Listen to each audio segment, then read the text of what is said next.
Hello everyone, and welcome to the Fictional Vortex. So we are back with an interesting movie on what if Naruto was a dragon ranger with ultimate power, Naruto x Kira Ford.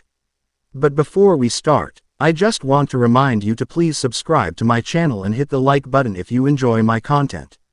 Let's start the story. Chapter 1. The Echo of the Dragon. The mist was an entity unto itself in the Valley of the Silent Fang. It was not merely weather, it was a guardian, a shroud woven from the breath of the mountain and the sigh of the ancient forest. It clung to the colossal, dark-barked pines with possessive fingers, beaded on the fronds of giant ferns like a nervous sweat, and flowed through the valley's deep ravines in silent, milky rivers. To the Uzumaki clan, this perpetual twilight was the blanket of home, its damp chill a familiar kiss on the skin, its scent of wet earth, pine resin, and cold stone the very perfume of their existence. The outside world, with its harsh, unfiltered sunlight and ever-changing skies, was a place of myth, a cautionary tale whispered to wide-eyed children. Here, in the valley, time moved differently, not by the sun's journey but by the slow, patient erosion of rock and the steady, powerful thrum of the earth's heart. It was a rhythm one had to be born into to understand, a pulse that beat in the blood of every man, woman, and child who called this sanctuary home. Naruto Uzumaki stood on the precipice of the Grand Cataract, a lone figure of vibrant life against the monochrome canvas of gray mist and black stone. The waterfall was a roaring beast, a torrent of white fury that plunged 1,000 feet into a churning cauldron of a lake below, its roar a constant, deep-throated prayer that shook the very bones of the cliffs. The spray, cold and sharp as splintered ice, jeweled his sun-kissed blonde hair and traced paths through the light dust on his dark, practical fatigues. He was motionless, a statue carved from living granite, his eyes closed. His chest rose and fell in a rhythm so slow, so profound, that it seemed to sync not with the frantic beat of a human heart, but with the geologic respiration of the mountain itself. His hands, relaxed at his sides, were calloused and scarred, a roadmap of a life spent in relentless pursuit of perfection. They were weapons, tools, and ends, truements of a will forged in the clan's harshest traditions. He was not merely listening to the waterfall, he was communing with it. He could feel the titanic weight of every drop of water, the kinetic fury of its descent, the explosive release of energy as it met the lake. In his mind, he was the water, formless and unstoppable. He was the rock, ancient and unyielding. This was the first principle of the Uzumaki fighting style, the way of the unbroken echo. To understand a thing, you must become it. Only then could you redirect its strength, find the flaw in its form, and impose your will upon it. The wind, a separate current from the mist, whipped around him, pulling at his crimson-lined jacket. He could feel its patterns, the eddies and flows as it navigated the cliff face. It spoke to him of pressure, of velocity, of the empty spaces between the currents where a body could move without resistance. With a suddenness that defied the very concept of inertia, he moved. It was not a step, but an unfolding. One moment he was still, the next he was a blur of motion, flowing across the slick, moss-covered rocks at the cliff's edge. His feet, clad in soft-soled boots, made no sound. He was not fighting an imaginary opponent, he was dancing with the world itself. His hands sliced through the air, fingers extended, not with brute force, but with an impossible sharpness, as if he were parting the very fabric of the mist. He spun, his body a low, coiled spring of power, and a gust of wind, impossibly focused, shot from the arc of his movement, striking a lone, skeletal pine clinging to the opposite cliff. The tree, ancient and weathered, shuddered as if struck by a giant, invisible fist, shedding a shower of dead needles into the chasm. He didn't tense or strain, the power flow, wed from him as naturally as his own breath. It was an extension of his ki, the spiritual energy that the Uzumaki had cultivated for generations, a power that allowed them to touch the elemental soul of the world. He continued his kata, a seamless flow of strikes, blocks, and evasions that was both devastatingly practical and heart-achingly beautiful. A palm strike did not just push, it resonated with the earth, sending a tremor through the stone beneath his feet. A high kick did not just impact, it carved the air, leaving a fleeting trail of displaced energy that hummed with contained power. This was his sanctuary, his place of meditation and mastery. The roar of the waterfall was his mantra, the biting cold his focus. Here, with the raw, untamed power of nature as his partner, he felt the thrum of the artifact resting against his chest, nestled in a leather pouch beneath his shirt. The Dragon Dino gem. It was inert, sleeping, its immense power a deep, dormant volcano. But even in its slumber, it was a part of him. Its faint, rhythmic pulse a second heartbeat in his soul. It was his birthright, his burden, and the ultimate symbol of his clan's sacred duty. They were its guardians, its keepers, and he, as the strongest of his generation, was its chosen wielder. The shrill, piercing cry of a sentinel hawk cut through the waterfall's roar, a discordant note in the valley's symphony. It was a sound no one outside the clan would recognize as anything but a bird of prey, but to Naruto, it was a summons. 3 sharp calls, a pause, then 2 more. Perimeter breach. North quadrant. Silence from the watch post. His movements ceased. The elemental energy he had been channeling dissipated into the mist, and he was once again just a man, albeit one whose stillness held a terrifying promise of violence. His cerulean eyes, a stark, brilliant contrast to the gray world around him, snapped open. The calm serenity of his meditation was gone, replaced by a focus as sharp and cold as a shard of winter ice.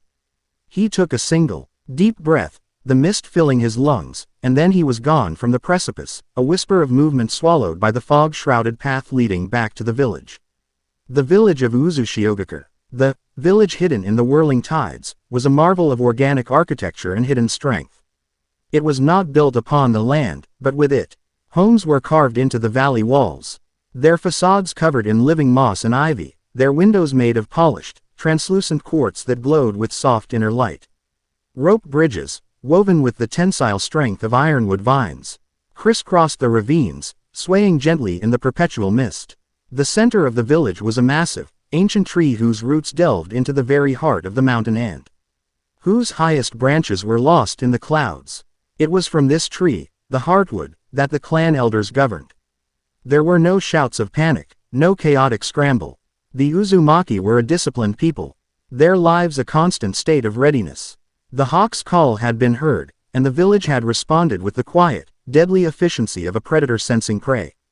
Warriors, clad in the same dark, practical fatigues as Naruto, moved with silent purpose through the winding paths.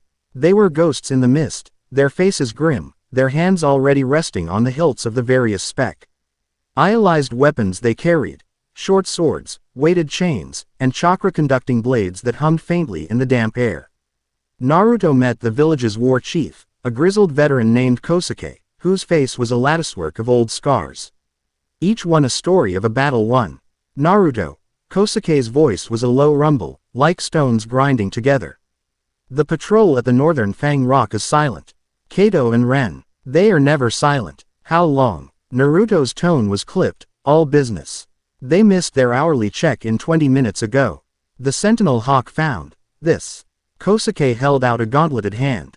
Lying on the dark leather was a shard of metal, no bigger than Naruto's thumb.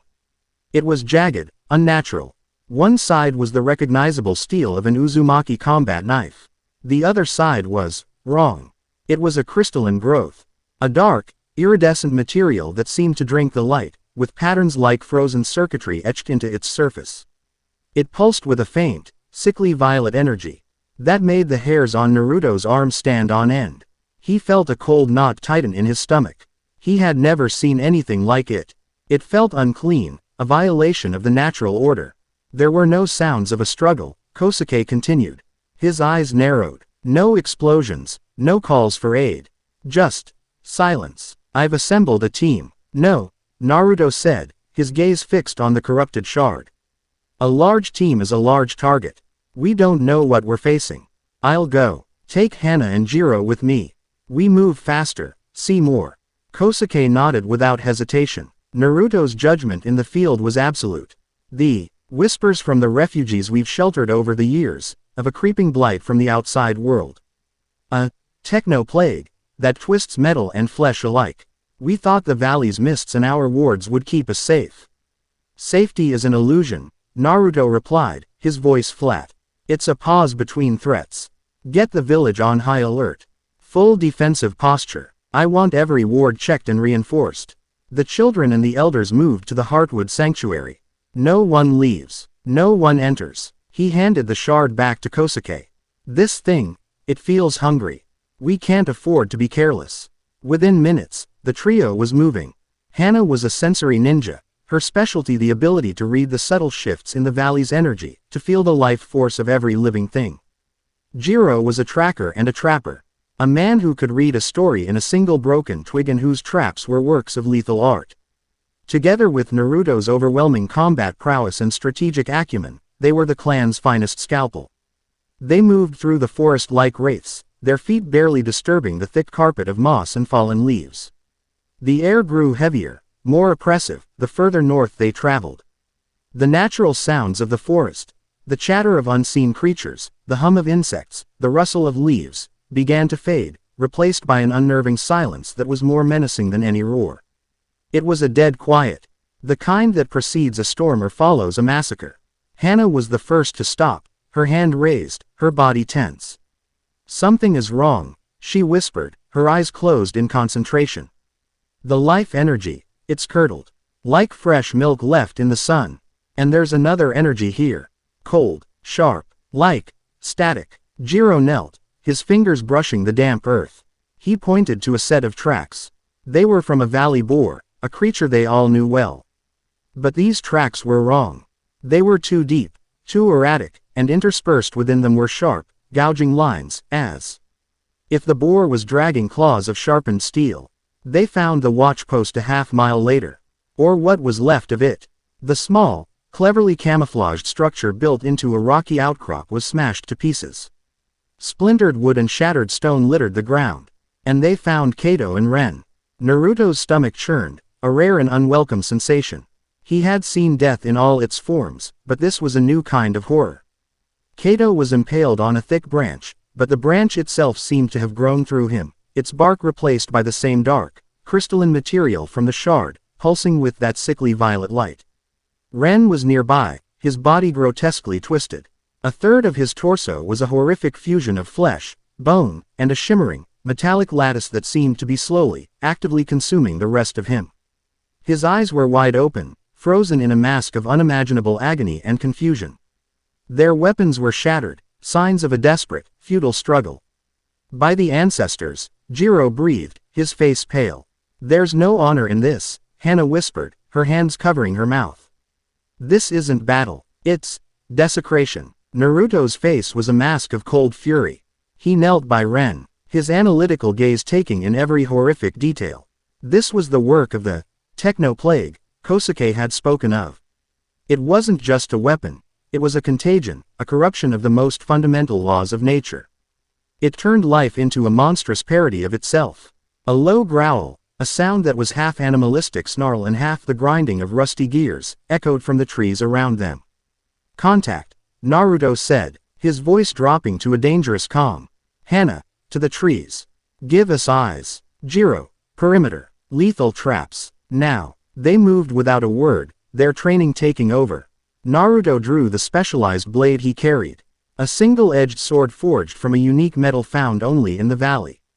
It was designed to channel his ki, and as he pushed his energy into it, the blade began to glow with a soft, blue light. The air around it humming with power. The first attacker burst from the undergrowth. It had once been a valley wolf, a magnificent creature of muscle and fur. Now, it was a nightmare. Patches of its fur were gone, replaced by plates of the dark, iridescent metal. Its eyes glowed with the same violet light, and its teeth were now jagged shards of crystal that dripped a corrosive black fluid. It lunged, its metallic claws tearing through the air. Naruto met it head-on.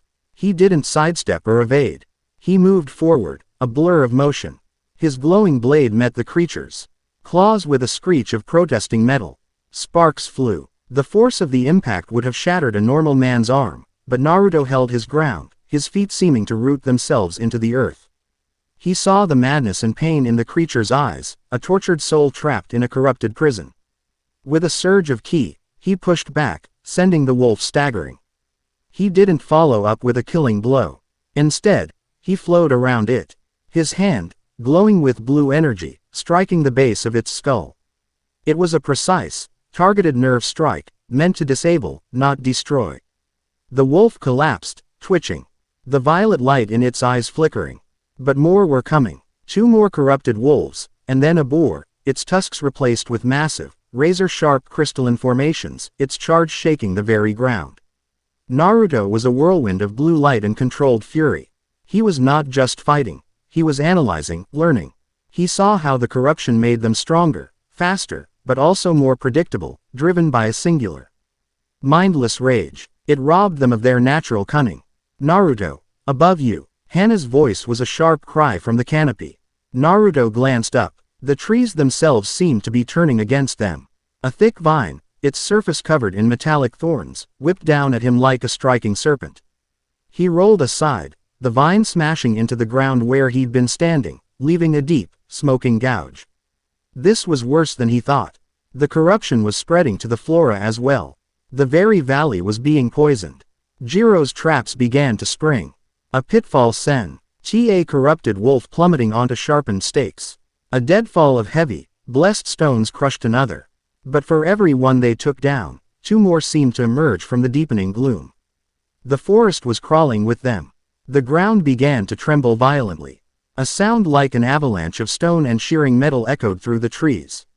A shape, massive and dark, was rising from a nearby thicket, tearing trees from the earth as it stood. It was a valley bear, a creature that could stand 20 feet tall on its hind legs, a beast of immense power and fury. But this was a perversion of that natural power. Its fur was matted with the dark metallic growths, one of its arms had been replaced by a huge, jagged crystalline club, and its roar was a deafening cacophony of animal rage and the shriek of a failing machine. The violet light of its eyes was not a flicker, but a raging inferno of hate. Fall back to the chasm. Naruto yelled, his voice cutting through the chaos. He knew they couldn't fight this thing here. Not with the forest itself turning against them. They needed open ground. Hana and Jiro disengaged, falling back with practiced efficiency, covering each other's retreat. Naruto was the last to move, standing his ground, a lone warrior against a tide of nightmares, buying them time. The corrupted bear charged, and it was like a mountain had decided to run. Naruto met the charge, not with force, but with agility. He used the beast's momentum against it, flowing around its clumsy, powerful swings, his glowing blade leaving deep scores in its corrupted hide. But it was like striking a fortress wall. The creature seemed to feel no pain, only a mindless, destructive imperative. It swung its crystalline club in a massive, horizontal arc. Naruto, unable to evade in time, brought his sword up to block. The impact was cataclysmic. A shockwave of force erupted from the collision, shattering nearby rocks and sending Naruto flying backward. He slammed into the trunk of a massive pine with a sickening crack, the air driven from his lungs. His sword was knocked from his grasp, its blue light extinguishing as it spun through the air and embedded itself in the soft earth 50 feet away. Pain, white-hot and blinding, lanced through his shoulder and ribs. For a heart-stopping second, the world went gray. The bear lumbered toward him, its jaws, filled with crystalline teeth, opening wide, a guttural, triumphant growl echoing from its corrupted throat. Hana and Jiro were too far away to help. This was it, lying there, gasping for breath, his body screaming in protest. A different kind of energy began to stir within him. It was not the calm, controlled ki he always used. This was something older, something wilder. It was the sleeping dragon, roused from its slumber by the imminent threat to its host. The dragon Dino gem against his chest grew warm, then hot, a searing heat that spread through his veins like liquid fire. He felt a connection snap into place. A conduit opening between his soul and the primordial power locked within the stone. No, the word was not spoken, but felt, a primal roar in the core of his being. His eyes snapped open, and they were no longer brilliant cerulean. They were blazing pools of emerald green fire, the pupils slit like a reptile's.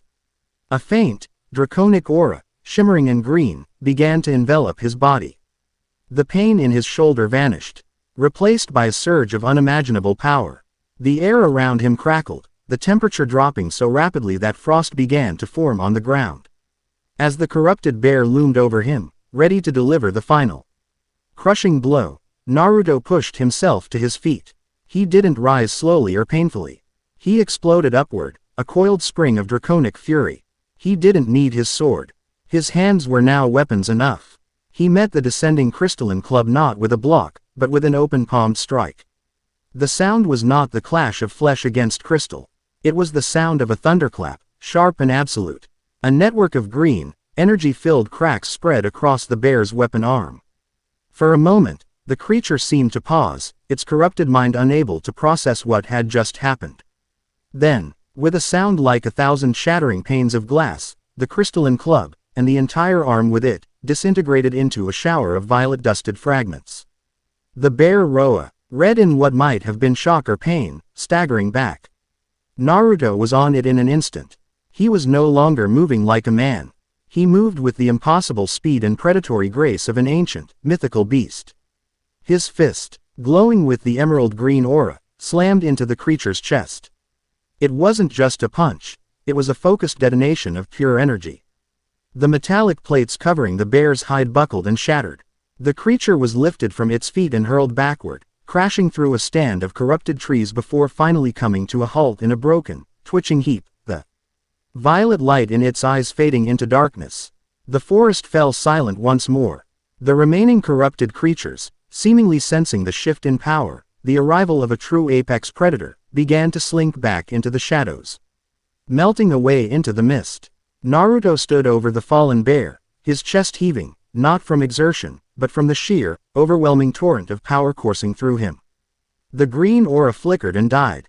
The fiery emerald light in his eyes receded, leaving behind the familiar, brilliant blue, though they now held a new, ancient depth. The heat from the gem subsided, leaving a dull, rhythmic pulse. The pain in his shoulder and ribs returned with a vengeance, a sharp reminder of his own mortality. He staggered, catching himself against a tree, his breath coming in ragged gasps. He had touched the dragon's power, just for a moment, and the experience had left him both exhilarated and profoundly shaken. It was a power that could save his people, but it was also a power that could just as easily consume him. Hana and Jiro rushed to his side, their faces a mixture of awe and concern. "Naruto, what was that?" Hana asked, her voice trembling slightly. "A reminder," Naruto grunted, clutching his shoulder. "A reminder of what we're protecting. And what we're up against." He looked at the devastation around them, at the bodies of his fallen comrades, at the encroaching, unnatural stillness of the corrupted forest. This was a violation, an infection in the heart of his home. His calm, strategic mind was already working, processing the new data, formulating a new plan. This was not a border skirmish. This was an invasion. This was war. "Let's go," he said, his voice hard as stone. "We take Kato and Ren back home. We burn the corrupted, and we prepare. The valley is no longer hidden." As they began their grim task, a shout echoed from the direction of the village. A scout, one of the clan's fastest runners, was sprinting toward them, his face etched with urgency and confusion. "Naruto-sama," the scout gasped, skidding to a halt. There's someone at the southern pass. An outsider. They made it through the outer wards before collapsing. We don't know how they found us." Naruto's head snapped up, his fatigue and pain momentarily forgotten. An outsider. Now, it was impossible. No one had stumbled upon the valley in over a century. Coincidence was a luxury he didn't believe in. "Man or woman?" he asked, his voice sharp. "A woman, sir. Young. Wounded. She's clutching a stone. A yellow one. And it's glowing." Naruto's blood ran cold. He looked from the scout to the direction of the southern pass, his mind racing. A new piece on the board. A variable he couldn't have predicted. Was she a victim? A refugee from this same encroaching horror? Or was she something else entirely? The vanguard of the attack? He didn't know. But he knew, with a certainty that settled deep in his bones, that nothing would ever be the same. The silence of the valley had been broken. And the echo of the outside world, with all its plagues and all its wonders, had finally come crashing in. He moved, his injuries temporarily ignored, his long strides eating up the ground. He had to see this for himself. He arrived at the southern pass, a narrow, easily defensible entrance to the valley, to find a group of his warriors standing in a tense circle around a figure on the ground. He pushed through them, his eyes immediately falling on the woman. She was young, with vibrant, unconventional clothes that were torn and stained with dirt and blood. Her blonde hair was fanned out around her head like a messy halo. She was unconscious, her breathing shallow. But it was the object in her hand that held his attention. It was a dino gem. Unmistakably. It was a brilliant, canary yellow. And it pulsed with a soft, steady light, a light that seemed to answer the faint thrum of the dragon gem against his own chest. He knelt beside her, his analytical gaze sweeping over her, assessing her injuries, her gear, the strange, almost defiant set of her jaw even in unconsciousness. Who was she? How did she get here? And what was her connection to the ancient power of the dino gems? As his fingers brushed against the back of her hand, a spark of energy, warm and wild, leapt between the two gems. In his mind, for the briefest of instants, he heard a sound, not a word, but a feeling. A concept. He heard the shriek of a high-altitude wind, the feeling of an impossible dive through open sky, the echo of a song of freedom and rebellion.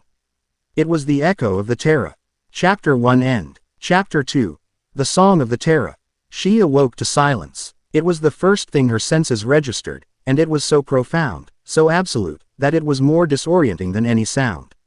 Her life was a symphony of noise. The constant, percussive thrum of the great recycler forges in the lower levels of Reef Haven, the layered cacophony of 1,000 different songs bleeding from 1,000 different speakers in the market ward, the high decibel shriek of her own amplifier as she tortured a power cord from her 6-stringed axe. Silence was an absence, a void. It felt unnatural, predatory.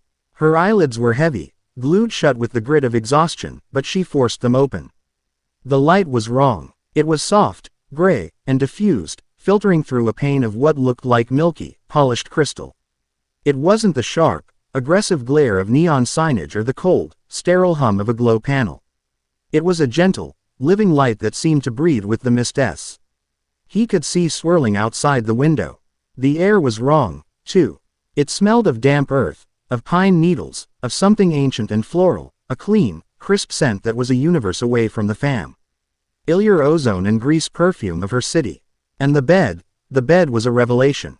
It wasn't a synth foam mattress on a metal frame. It was a hammock of sorts, suspended from the ceiling, woven from a material that was both incredibly soft and unyieldingly strong, cradling her body in a way that seemed to leach the very ache from her bones. She was wrapped in a blanket that felt like spun wool and warm clouds. Panic, cold and sharp, tried to claw its way up her throat, but she ruthlessly suppressed it. Panic was a luxury. Panic got you killed. She did a mental systems check, a habit drilled into her by a life of self-reliance. Right arm. Sore, but functional. Left leg. Throbbing, a deep, bruising pain below the knee. Head. Feels like a drum solo is happening inside my skull. Ribs. A sharp intake of breath confirms at least one is cracked. Not great, but she'd had worse. The most important thing was the dull, rhythmic warmth in her right hand. She uncurled her fingers. The yellow dino gem lay in her palm, its facets glowing with a gentle, reassuring light, pulsing in time with her own heartbeat. It was safe. She was still connected. She pushed herself up, her muscles screaming in protest. The room was circular, its walls a smooth, dark wood that seemed to have been grown rather than built. There were no visible seams, no rivets, no welds. Just the gentle curve of the living wood. A simple wooden table and 2 chairs sat in the center of the room. A clay pitcher and a cup were on the table. She swung her legs out of the hammock, her bare feet touching a floor of cool, smooth stone. Her own clothes, her ripped synth leather jacket, her cargo pants, her scuffed combat boots, were neatly folded on one of the chairs. She was dressed in a loose-fitting tunic and trousers made of a soft, gray fabric that was surprisingly comfortable. Someone had cleaned and dressed her wounds. A neat bandage was wrapped around her forearm, and she could feel another one tight around her ribs. The door, a perfect section of the curved wall, slid open with a whisper of sound so faint it was more felt than heard. The man who entered was the one from her fleeting moments of consciousness in the past. He was tall, with a lean, powerful build that his simple, dark clothing couldn't fully conceal. His hair was a shock of sun-bright blonde, an impossible splash of color in this muted, gray world. But it was his eyes that held her. They were a piercing, brilliant blue, and they held an unnerving combination of calm assessment and what felt like ancient wisdom. He carried a wooden tray on which sat a bowl of steaming broth, a piece of dark bread, and another cup. He moved with a liquid grace that was utterly silent, his presence filling the room without being imposing. "You are awake," he said. His voice was calm, a steady baritone that held no hint of threat, yet commanded attention. "That is good. You have been unconscious for 2 days." Kira's hand instinctively tightened around her gem. Her eyes narrowed. "Where am I? Who are you?" Her own voice was a harsh rasp. "You are in Uzushiogakure, and I am Naruto Uzumaki." He placed the tray on the table, his movements deliberate and unhurried. "You were injured. You collapsed at our southern border. We brought you here to be tended. Tended, or imprisoned." She shot back, forcing herself to her feet. A wave of dizziness washed over her, and she had to grip the back of a chair to steady herself. His eyes tracked the movement, a flicker of something, not pity, but understanding, in their depths. "If you were a prisoner, you would be in a cell, not a healing room," he stated simply, as if it were the most obvious fact in the world. "And your weapon would have been taken from you." He nodded toward the yellow gem in her hand. "We do not know what it is, but we could feel its energy. We respected it as a part of you." Kira stared at him, her street-honed instincts screaming at her. He was too calm, too self-possessed. In the Reef, that kind of stillness usually meant you were either the most dangerous person in the room or the stupidest. And this man, she was certain, was not stupid. "Uzushio Gakure." She stumbled over the unfamiliar syllables. "Never heard of it." "That is the point," he replied, gesturing to the chair. "Please, eat. Your body needs fuel to heal." Her stomach growled, betraying her. She hadn't she couldn't even remember how long. She had been running, fighting, for days before she found this place. Reluctantly, she sat, pulling the tray closer but keeping her eyes locked on him. The broth smelled incredible, a rich, savory scent that made her mouth water. She took a cautious sip. The warmth spread through her chest, a deeply comforting sensation. It tasted of roasted vegetables, savory herbs, and something else. Something wild and nourishing. "What is this place?" she asked again, her tone less hostile, more demanding of information. "My home. A village hidden from the world. A sanctuary." "A sanctuary from what?" she pressed, taking a bite of the bread. It was dense, chewy, and delicious. "From the kind of thing that did this to you," he said, his blue eyes finally showing a flicker of a harder emotion. He gestured to her bandaged arm. "From the corruption. The techno plague." Kira froze, the bread halfway to her mouth. "You know about it." "We are learning," he said grimly. "It reached our borders for the first time the day you arrived. It killed 2 of my clansmen. It twisted our wildlife into abominations." A shard of memory, sharp and jagged, pierced through the fog in Kira's mind. The screech of metal, the smell of burning circuits and cooked flesh, the sight of a security drone twisting, its plating morphing into that horrific crystalline lattice, its laser cutter turning on its own squad. She had been at a clandestine concert in the under-levels, her band, Static Scream, playing a set that was shaking the very foundations of the sector, when the attack came. It wasn't soldiers, not mercenaries. It was the city's own technology, turned against its citizens. She had fought her way out, the yellow gem flaring to life in her hand for the first time. A surge of power that had felt both alien and intimately familiar. It had gifted her a burst of sonic energy, a shriek that shattered the corrupted drones and allowed her to escape into the wasteland beyond the city. She had been running ever since, trying to put distance between herself and the horror, following a strange, instinctual pull that had led her to these misty mountains. "It's not a plague," she said, her voice low. "It's a weapon. I saw it happen. It's some kind of virus, a code that infects and rewrites both machines and living tissue. It's fast, and it's smart." Naruto listened intently, his expression unchanging, but she could see the focused intelligence in his eyes. He was absorbing every word, analyzing it, fitting it into a larger picture. "Reef Haven," she said. "That's the name of my city. It started there, in the lower industrial sectors. By the time I got out, whole sections of the city were being consumed." "And the gem?" he asked, his gaze flicking to her hand. "Where did you get it?" "Found it," she said, a hint of defiance in her tone. "In a scrapyard. Called to me, I guess. I was just a musician.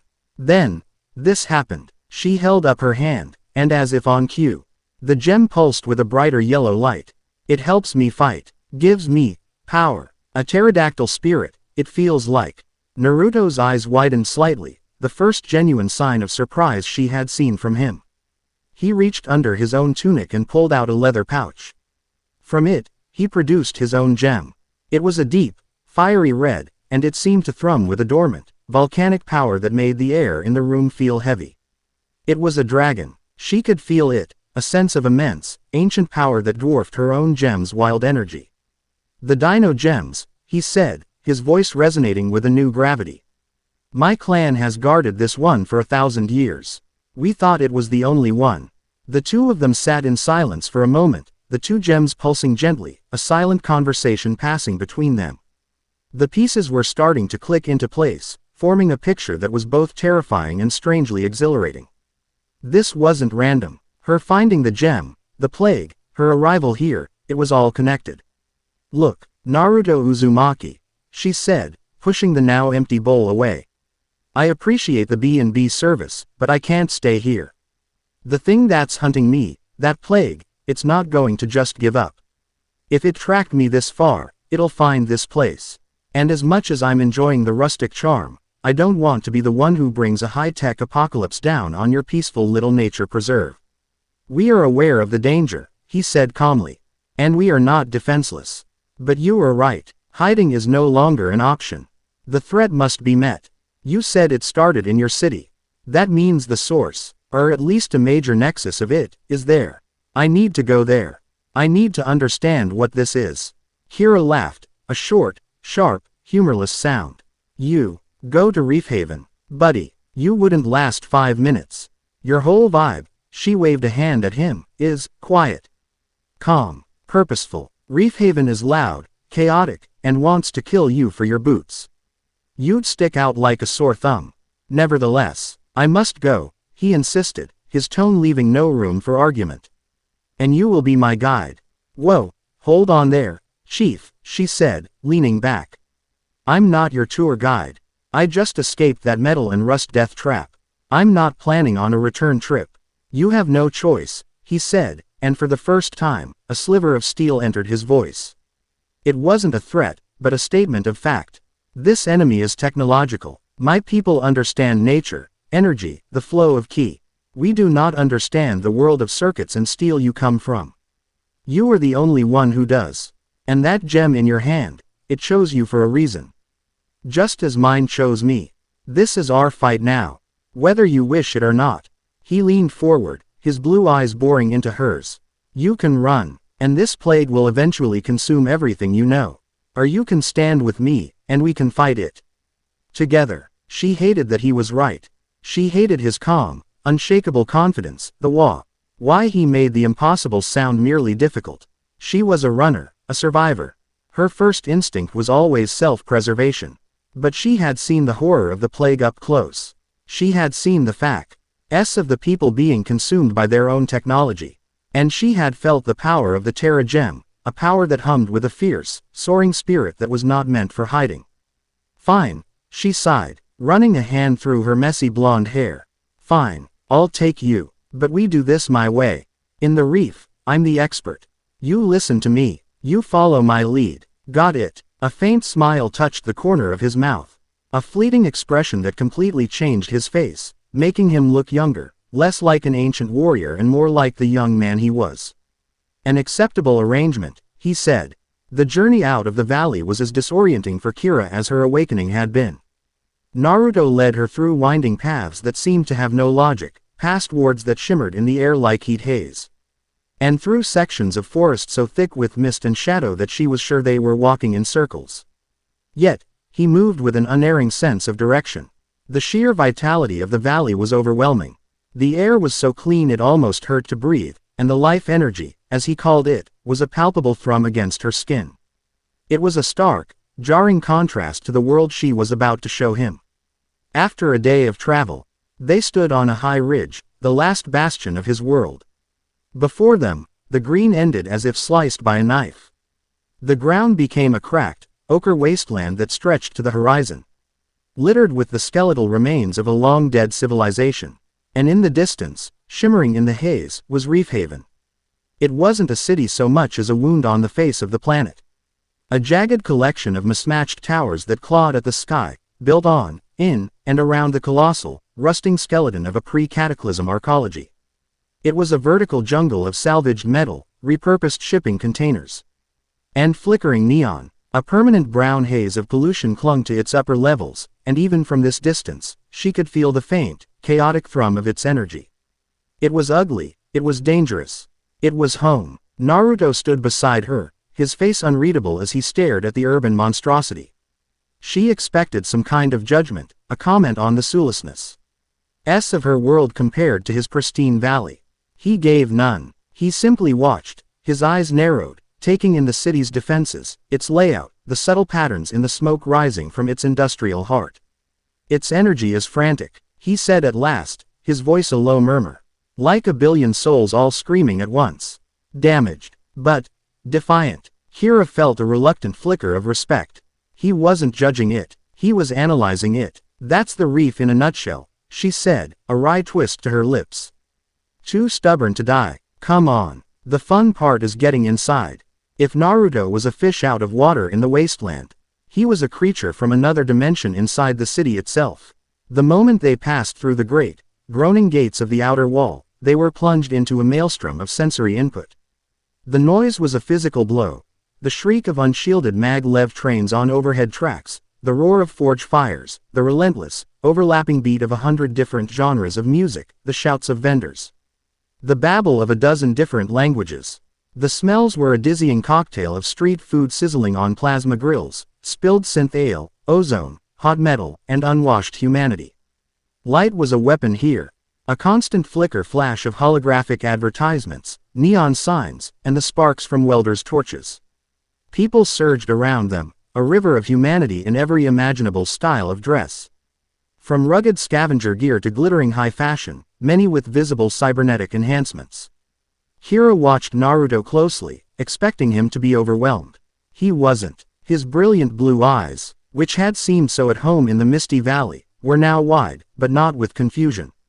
He was scanning, processing, his head moving in short, sharp movements as he took in everything at once. He absorbed the flow of the crowd, noted the placement of the security drones, tracked the sightlines from the gantries above. He was treating the city like a complex and hostile forest, identifying its threats, its resources, its escape routes. He was adapting at a rate that was frankly terrifying.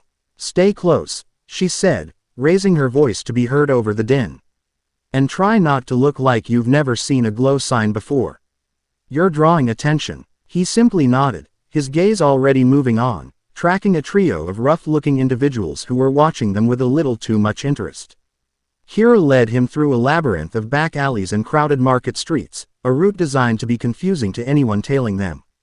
They climbed rusted stairwells that clung precariously to the sides of colossal buildings, crossed vertigo-inducing bridges that spanned canyons of perpetual shadow, and squeezed through gaps in ancient machinery. Finally, she stopped before a heavy, reinforced metal door, unremarkable among the dozens like it in the narrow alley. She knocked a complex rhythm, a code. A panel slid open, and a pair of suspicious eyes peered out. "Ford, thought you were scrap," a gravelly voice said. "Not yet, Giz," she replied. "Open up, I've got a guest." The door hissed open, and they stepped inside. It was Kira's apartment, a space carved out of what might have been a massive generator room centuries ago. It was chaotic, cluttered, and unapologetically hers. Music gear was everywhere. Amplifiers stacked in a corner, cables snaking across the floor like metallic vines, and in the center of the room, on a stand like a holy relic, was her electric guitar, a custom-built instrument of polished chrome and dark wood. Blueprints and technical schematics were tacked to the walls, interspersed with concert posters for bands with names like Gutterphonics and Chrome Corrosion. It was a testament to her two great loves, music and technology. Naruto took it all in, his eyes lingering on the schematics. "You are an engineer, a tinkerer," she corrected, dropping a heavy pack onto a sofa that was overflowing with clothes. "I like to know how things work, especially when I'm smashing them." She grinned, gesturing to her guitar. "Helps me build my own gear. Now, let's figure out our next move." I saw the plague take over a Mesogear factory in Sector GAMMA7. Mesogear makes most of the city's high-end robotics and security drones. That's our best bet for a starting point. As she was talking, Naruto suddenly went still. He held up a hand for silence, his head tilted. His eyes focused on the single grime-streaked window that looked out onto the alley. We were followed, he said, his voice a low whisper. Kira's blood ran cold. That's impossible. I took the scrambler route. They were not following you, Naruto said, his body shifting into a ready stance, his center of gravity dropping. They were waiting for you. The world exploded. The Reef orc door to the apartment buckled inward with a deafening shriek of tortured metal, torn from its hinges. Through the breach, two figures flowed into the room. They weren't human. They were sleek, insectoid machines. Roughly humanoid in shape, their chassis made of a matte black material that seemed to absorb the light. They had no faces, just smooth, polished heads with a single, glowing red optic. Their limbs were unnaturally long and thin, ending in blades that hummed with a high-frequency energy. They moved with a silent, fluid grace that was utterly terrifying.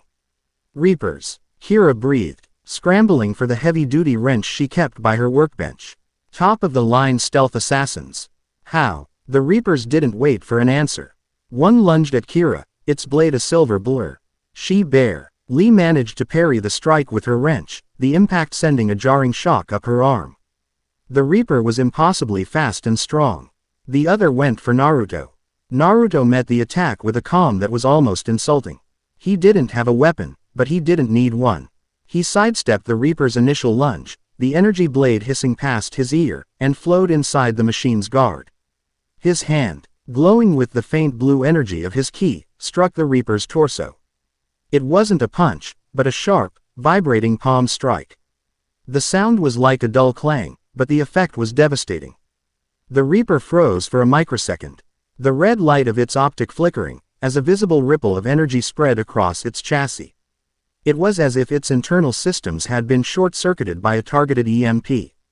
The first Reaper, seeing its partner falter, disengaged from Kira and spun, both its blades scything toward Naruto. Kira saw the opening. Hey, scrap heap, she yelled. She slammed her hand on a custom-built pedal connected to her largest amplifier. She designed it as a non-lethal deterrent, a sonic stunner. She cranked the feedback dial to maximum. A wave of pure, weaponized sound erupted from the amp. A physical wall of multi-frequency noise that shattered the window and sent everything not bolted down flying.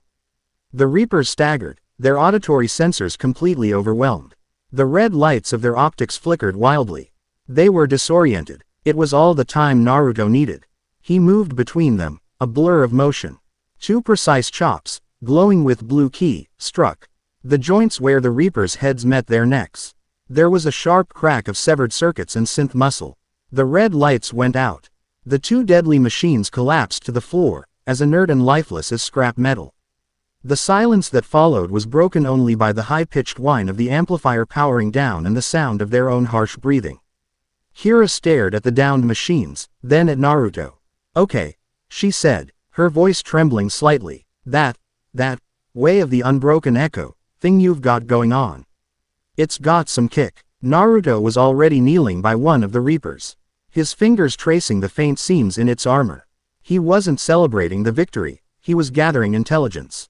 They were sent for you, he said, his voice grim. This was a targeted assassination, not a random attack by the plague. He pried open a panel on the Reaper's arm, revealing a complex array of wiring. He pointed to a small, blinking sub-processor. This is not standard Mesogear tech. It's an add-on, a control unit, and it's still broadcasting a signal. Kira leaned in, her tinkerer's curiosity overriding her fear. It's sending a signal back to whoever sent them. A failure report. Her eyes widened. But if we can isolate the signal, we can trace it. Then we must be quick, Naruto said, standing up. They know where you live. They will send more. Kira grabbed a top it and a handful of interface cables from her workbench. No time to do it here. We need a secure place. Somewhere with power and top-tier diagnostic equipment. She looked at Naruto, a new, determined light in her eyes.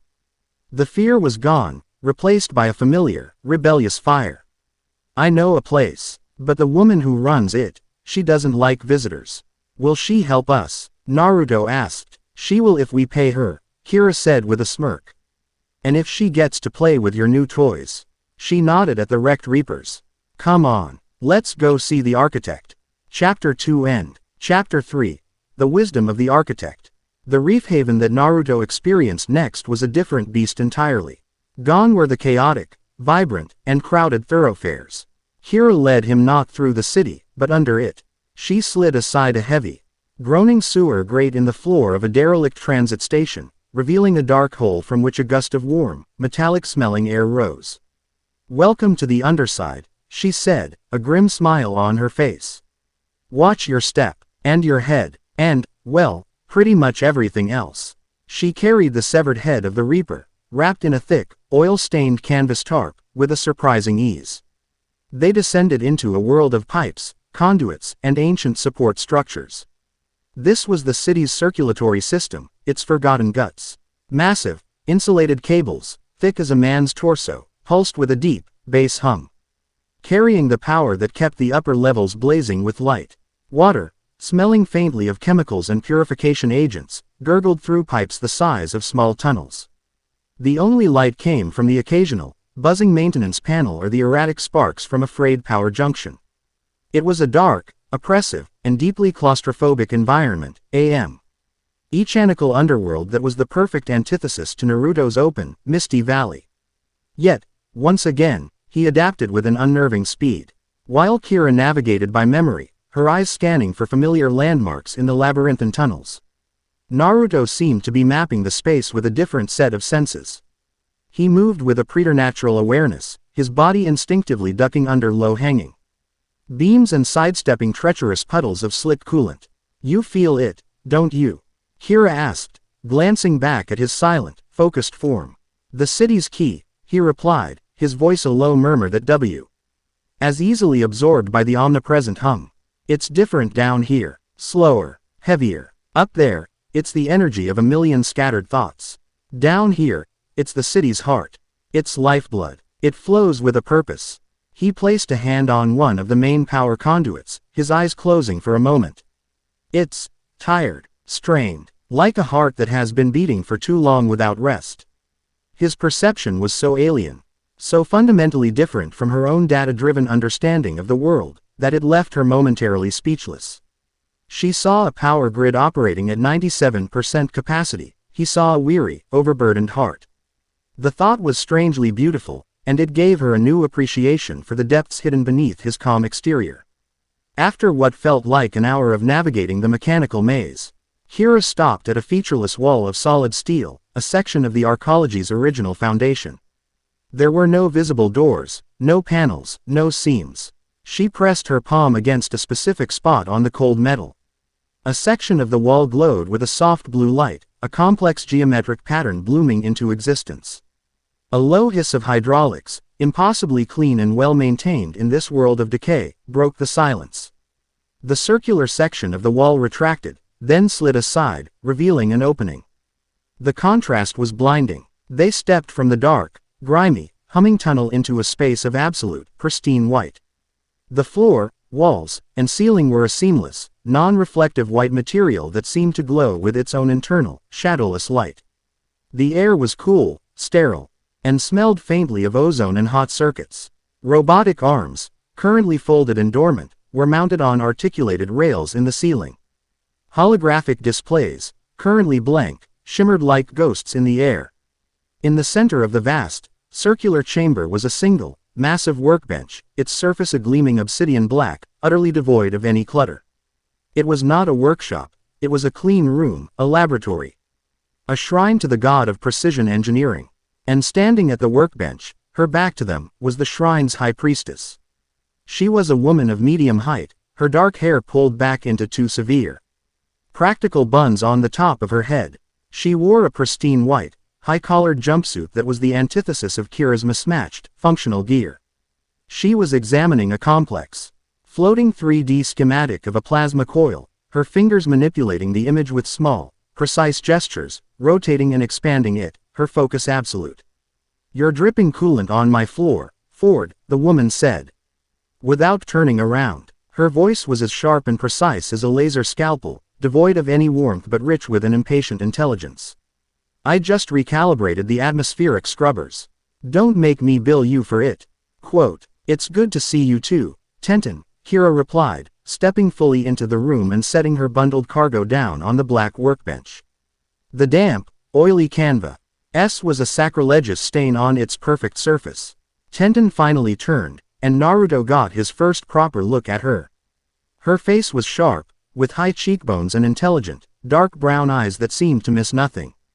They were the eyes of a person who saw the world not as a collection of people and places, but as a series of interlocking systems, of problems to be solved, of designs to be optimized. Her gaze swept over Kira, noted her injuries with a clinical lack of concern, and then settled on Naruto. She scanned him from head to toe, her expression one of mild, analytical curiosity. Lee K. A scientist encountering a new and unclassified species of fungus. A new variable, Tenton stated, her eyes lingering on his unusual clothing and the calm, powerful way he held himself. Your taste in companions remains suboptimal. Ford, this one appears anachronistic. He's a client, Kira said, ignoring the jab. And we brought you a present. She pulled back the canvas, revealing the Reaper's head. The machine's single red optic was dark, its black armor sleek and menacing even in its inert state. For the first time, a flicker of genuine interest appeared in Tenten's eyes. She leaned closer, her professional curiosity overriding her initial dismissiveness. She didn't touch it. Instead, a scanner descended from one of the robotic arms above, bathing the head in a shifting grid of light. Data streams scrolled rapidly across a holographic display that appeared beside her. Mesogear chassis, 7th generation, she murmured, her eyes darting across the data. But the internal processing architecture is non-standard. The power signature is off. And this microfilament lattice. Her fingers flew across her display. This is not mesogear. This is Black Ops tech. Military grade. Highly illegal. Where did you get this? Quote, it tried to separate my head from my shoulders, Kira said dryly. Along with its twin. There's a control unit inside, still broadcasting a homing signal. We need you to trace it. Trace a military-grade, encrypted, frequency-hopping signal on a short-burst transmission loop. Tenton raised an eyebrow. That's not a simple request. That's a final exam at the Spires Tech Institute. It would require a quantum processor and a full-spectrum decryption suite. It would be difficult, time-consuming, and extremely expensive. The job is the payment, Kira countered, tapping the Reaper's head. You get to keep the hardware. Think of all the lovely, illegal tech you can reverse engineer from this thing. Tenton considered this, her sharp gaze flicking between the Reaper head and Kira's determined face. A slow smile, a rare and dangerous thing, spread across her lips. The challenge is intriguing. The hardware is a sufficient incentive. Very well. She looked at Naruto again. And him. What's his function? Moral support, Kira quipped. Before Naruto could respond, Tenton had already turned her back on them, her attention completely consumed by the task. Clear the bench, she commanded. One of the robotic arms descended, its delicate pincers gently lifting the Reaper head and placing it in a diagnostic cradle that rose from the floor. Cables and probes extended from the cradle, connecting to the head with precise, sharp clicks. The main holographic display in the room lit up, showing a dizzying array of code, energy signatures, and signal waves. I need to bypass the system's dead man switch before I can access the broadcast logs without corrupting them, Tenton explained, more to herself than to them. The power relays are shielded. Inefficient, but clever. If I try to brute force it, it'll slag the processor. She worked with a breathtaking speed and efficiency. Her fingers danced across holographic keyboards, her voice issued crisp commands to the workshop's integrated AI, and the robotic arms moved in a perfect, synchronized ballet. It was a performance of pure, unadulterated competence. Kira, who prided herself on her own technical skills, could only watch in awe. Tenton was on another level entirely. She wasn't just an engineer, she was an artist, and this lab was her instrument. Naruto, who understood none of the technical jargon, was not watching the code. He was watching the energy. He stepped closer to the diagnostic cradle, his blue eyes focused on the holographic representation of the signal itself, a jagged, chaotic-looking waveform. "The signal is deceptive," he said suddenly, his calm voice cutting through Tenten's stream of technical mutterings. Tenten stopped, turning to him with an expression of annoyance. "It's an encrypted data stream. Deceptive is not a quantifiable metric. What are you talking about? It presents itself as chaotic," Naruto continued, his gaze unwavering, but its core is rigid. "Disciplined. A snake hiding in a pile of jagged rocks. The outer layer is designed to distract, to look like random noise, but the pattern is underneath. It's cold." He closed his eyes, his own ki extending, not touching the machine, but sensing the energy it was emitting. "And it's hungry. The energy it uses, it doesn't just transmit. It leeches. It pulls faint traces of ambient energy from the city's power grid to sustain itself.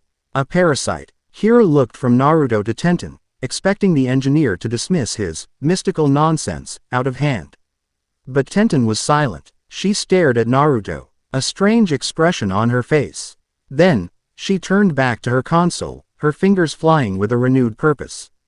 "A parasitic signal that masks its core sequence with a layer of simulated chaotic data," she murmured. "Of course, it's not a standard encryption, it's a cloaking algorithm. It's hiding in plain sight within the city's background radiation." She reconfigured her diagnostic tools, inputting a new set of parameters based on Naruto's description. "Your anachronistic friend thinks in metaphors, Ford, but his data is surprisingly accurate." A new window opened on the display, filtering the signal through Naruto's snake in the rocks analogy. The chaotic outer layer of the waveform dissolved, revealing a pure, tightly compressed, and chillingly regular signal beneath it. The encryption was still there, but now it was exposed, isolated. "There you are, you elegant little monster," Tenten whispered with a predator's smile. "Now I can crack you." As Tenten worked, Naruto and Kira stood back. An unspoken understanding was forming between the three of them. Naruto could sense the nature of things, the intent behind the energy. Kira had the street smarts and practical knowledge of the city and its criminal and technological underbelly. And Tenten possessed the raw, focused genius to turn their observations into actionable intelligence. "He's not from around here, is he?" Tenten asked, her eyes still locked on the decrypting code. It wasn't a real question, it was a statement of fact. "You could say that," Kira replied. "His energy signature is clean," Tenten continued. "A diagnostic tool analyzing Naruto's ambient ki without him even realizing it. Almost zero electromagnetic interference. No cybernetic implants. His cellular regeneration is operating at 200% above baseline.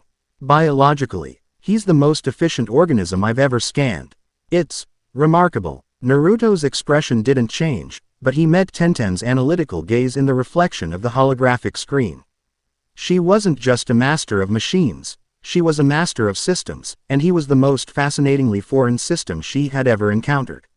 A reluctant, intellectual respect began to form in her sharp, dark eyes. He was not a primitive. He was differently advanced. "Got it," Tenten announced, a triumphant snap in her voice. The screen flared, the encryption shattering into a million tiny fragments of light. A map of Reef Haven appeared on the main display, a glowing red line pulsing from their current location. The trace was active. They watched as the line snaked through the city's grid, moving with impossible speed. "It's heading for the industrial sector," Kira said, leaning forward.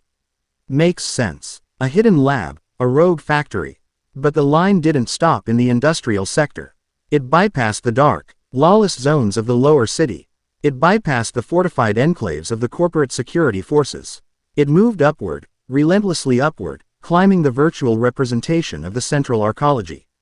It passed through the commercial levels, the residential levels, the gleaming corporate headquarters. It stopped at the very pinnacle of the city.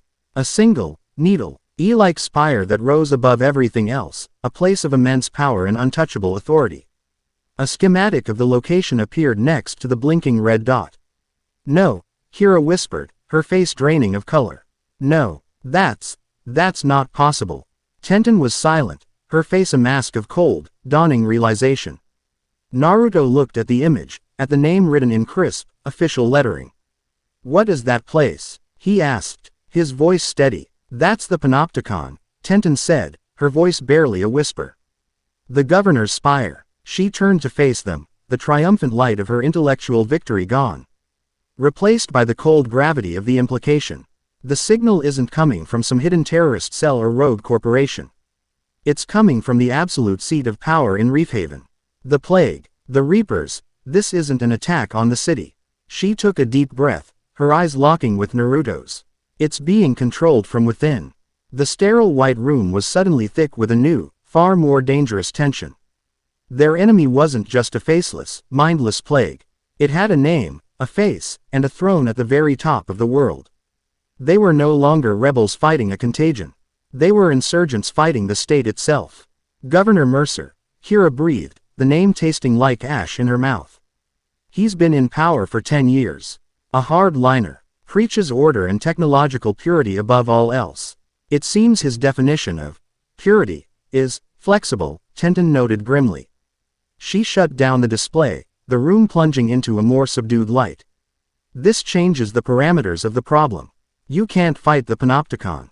Its defenses are absolute. It's a fortress. Every fortress has a weakness, Naruto stated, his voice cutting through the despair that was beginning to settle in the room. He looked at Tenton, his blue eyes holding her gaze, not with a plea, but with a challenge. He was not asking for help. He was assessing a potential ally, a new weapon in his arsenal. You understand systems. You understand this city's design. The Panopticon was built by people. It can be unbuilt by them. You said it yourself. The challenge is intriguing. Tenton stared at him, a storm of calculations and risk assessments flashing behind her eyes. He was insane. This was suicide, but his logic was flawless. And his unshakable confidence was compelling. It was a variable she couldn't account for. A force of will that seemed to bend the rules of the system. He wasn't just a warrior. He was a strategist. And her respect for him deepened into something more potent, a shared spark of intellectual fire. The Panopticon's weakness isn't in its walls or its security systems, she said at last, a dangerous new light in her eyes. Those are perfect. She tapped a finger against her temple. Its weakness is its arrogance. Its belief that it's invulnerable. A predatory smile touched her lips once more. And arrogance leads to inefficient, predictable protocols. Tell me, anachronism, she said. Her gaze fully locked on Naruto. How do you feel about high-altitude infiltration? Chapter 3 End. Chapter 4. The Gambit of the Tyranno. The sterile white of Tenten's laboratory. Once a symbol of precision and control, now felt like the inside of a bone box. The holographic map of Reef Haven floated in the center of the room, a three-dimensional ghost of the city they now knew to be a cage. At its apex, the Panopticon, Governor Mercer's spire, pulsed with a malevolent red light, a digital wound against the skyline. The data trace had ended there, an arrow pointing to the heart of the beast. For a long, heavy moment, the silence in the room was absolute, broken only by the whisper-quiet hum of the atmospheric scrubbers. The sheer, monolithic impossibility of the new reality had stunned even Kira into a rare state of speechlessness. A fortress, Tenton had called it, and she was not a woman given to hyperbole. She brought up a new series of holographic displays, layering them over the city map. Architectural blueprints, security schematics, public transit schedules, and energy grid layouts. It was a dizzying flood of information, a god's eye view of the city's inner workings. The Panopticon isn't just a building, it's a closed ecosystem. Independent power, isolated networks, a dedicated legion of Praetorian guards who are more machine than man. Outer walls are forged from a tungsten carbide composite that can withstand a direct artillery strike. There are overlapping fields of microwave emitters, kinetic barriers, and biometric scanners on every square inch of the property. There are no vents to crawl through, no sewer grates to pop open. Every physical and digital access point is monitored by a distributed AI that is, for all intents and purposes, infallible. To attempt a physical infiltration would be statistically indistinguishable from suicide. She finally turned away from the light of the screens, her sharp face etched with the grim finality of her own logic. You can't get in. Kira, who had been slumped in a stark white chair, finally found her voice. It was a low, bitter growl. So that's it. We find out the psycho run. Ning the city is the one trying to turn everyone into spare parts, and we just, what? Pack it in. Go find a hole to hide in until the world ends. The rebellious fire in her eyes was banked, but it smoldered with a desperate heat. Naruto had remained silent throughout Tenten's dissection of their predicament. He stood before the holographic spire, his arms crossed, his cerulean eyes calm and analytical. He was not looking at the schematics of the fortress's defenses, but at the purpose of the fortress itself. He was looking for its soul, its philosophical weakness. He had faced down a corrupt, bear god animated by a technological virus. A tower of metal and hubris did not intimidate him. You are correct, Tenten, he said, his voice cutting cleanly through the heavy atmosphere. We cannot break our way in. He turned to face them, and in his eyes, there was not a trace of defeat. There was a dangerous, calculating spark, the look of a predator that had just identified a new, more interesting way to hunt. So, we will be invited. Hira and Tenten stared at him as if he had just suggested they try to fly there by flapping their arms. Invited. Hira scoffed, a raw, incredulous laugh escaping her. Did you not hear the part about the infallible AI and the killer robots? They're not exactly putting out a welcome mat for people who just turned two of their pet assassins into scrap metal. Every system has rules, Naruto stated, his voice taking on a teaching cadence, the voice of a war chief instructing his students. And every rule can be used. The Panopticon is designed to repel threats from within Reef Haven. It is designed to be impervious to the chaos of the city it governs. Its protocols are focused inward and downward. Its arrogance, as you said, Tenten, is that it believes it knows and controls every variable within its domain. He tapped a finger on the holographic representation of the vast, blighted wasteland that surrounded the city. But it is blind to threats from the outside. A variable it cannot predict. A context its AI has no data for. Tenten's eyes narrowed, the gears of her formidable intellect beginning to turn, catching the thread of his logic. An OCP, she murmured. An outside context problem. The system's greatest weakness. It cannot process what it was not designed to expect. Exactly, Naruto affirmed. We will not be street rats from the underside or rebels from the lower sectors. We will be something new. Something the system has to process. We will be envoys. Envoys? Hira asked, still skeptical but now intrigued despite herself. Envoys from where? The Scraplands Motel 6. We will be a delegation from a newly discovered settlement, hidden in the wastes, Naruto elaborated, the plan already taking shape in his mind with crystalline clarity. A community that has not only survived the cataclysm but has thrived. A settlement that has access to something Governor Mercer wants. And what would that be? Tenten asked, now fully engaged, pacing slowly. Technology. Unlikely we could fake anything more advanced than what Mercer already possesses. Resources. The city's recyclers can synthesize almost anything. Stability, Naruto said, the single word landing with immense weight. Order, the two things Mercer preaches. His plague, this, Project Unity, as the Reaper's data core fragment called it, is a tool to enforce his version of order through absolute control. He is a man obsessed. We will present ourselves as a society that has achieved perfect, natural order. And we will offer to share our philosophy in exchange for a treaty. He paused, a faint, predatory smile touching his lips. And as a gift, to prove our sincerity, we will offer him a tribute. A rare geological sample of a unique, energy-rich crystalline structure. He looked pointedly at the pieces of the shattered Reaper on Tenten's workbench. Something he will be very, very interested in. The audacity of it was breathtaking. They would take the very weapon he had sent to kill them, repackage it as a diplomatic offering, and hand-deliver it to his front door. Hira let out a long, low whistle. Okay, I'm officially terrified of what goes on in that big, blonde head of yours. That's completely insane. Which means it might actually work. Tenten had already turned back to her console, her initial despair replaced by the electric hum of a new, irresistible challenge. It's plausible, she conceded, her fingers already flying across holographic keys. The Panopticon's diplomatic protocols are archaic but rigid. An off-issue request for an audience from an unknown, external political entity would bypass the standard security threat assessments and be routed directly to the diplomatic corps.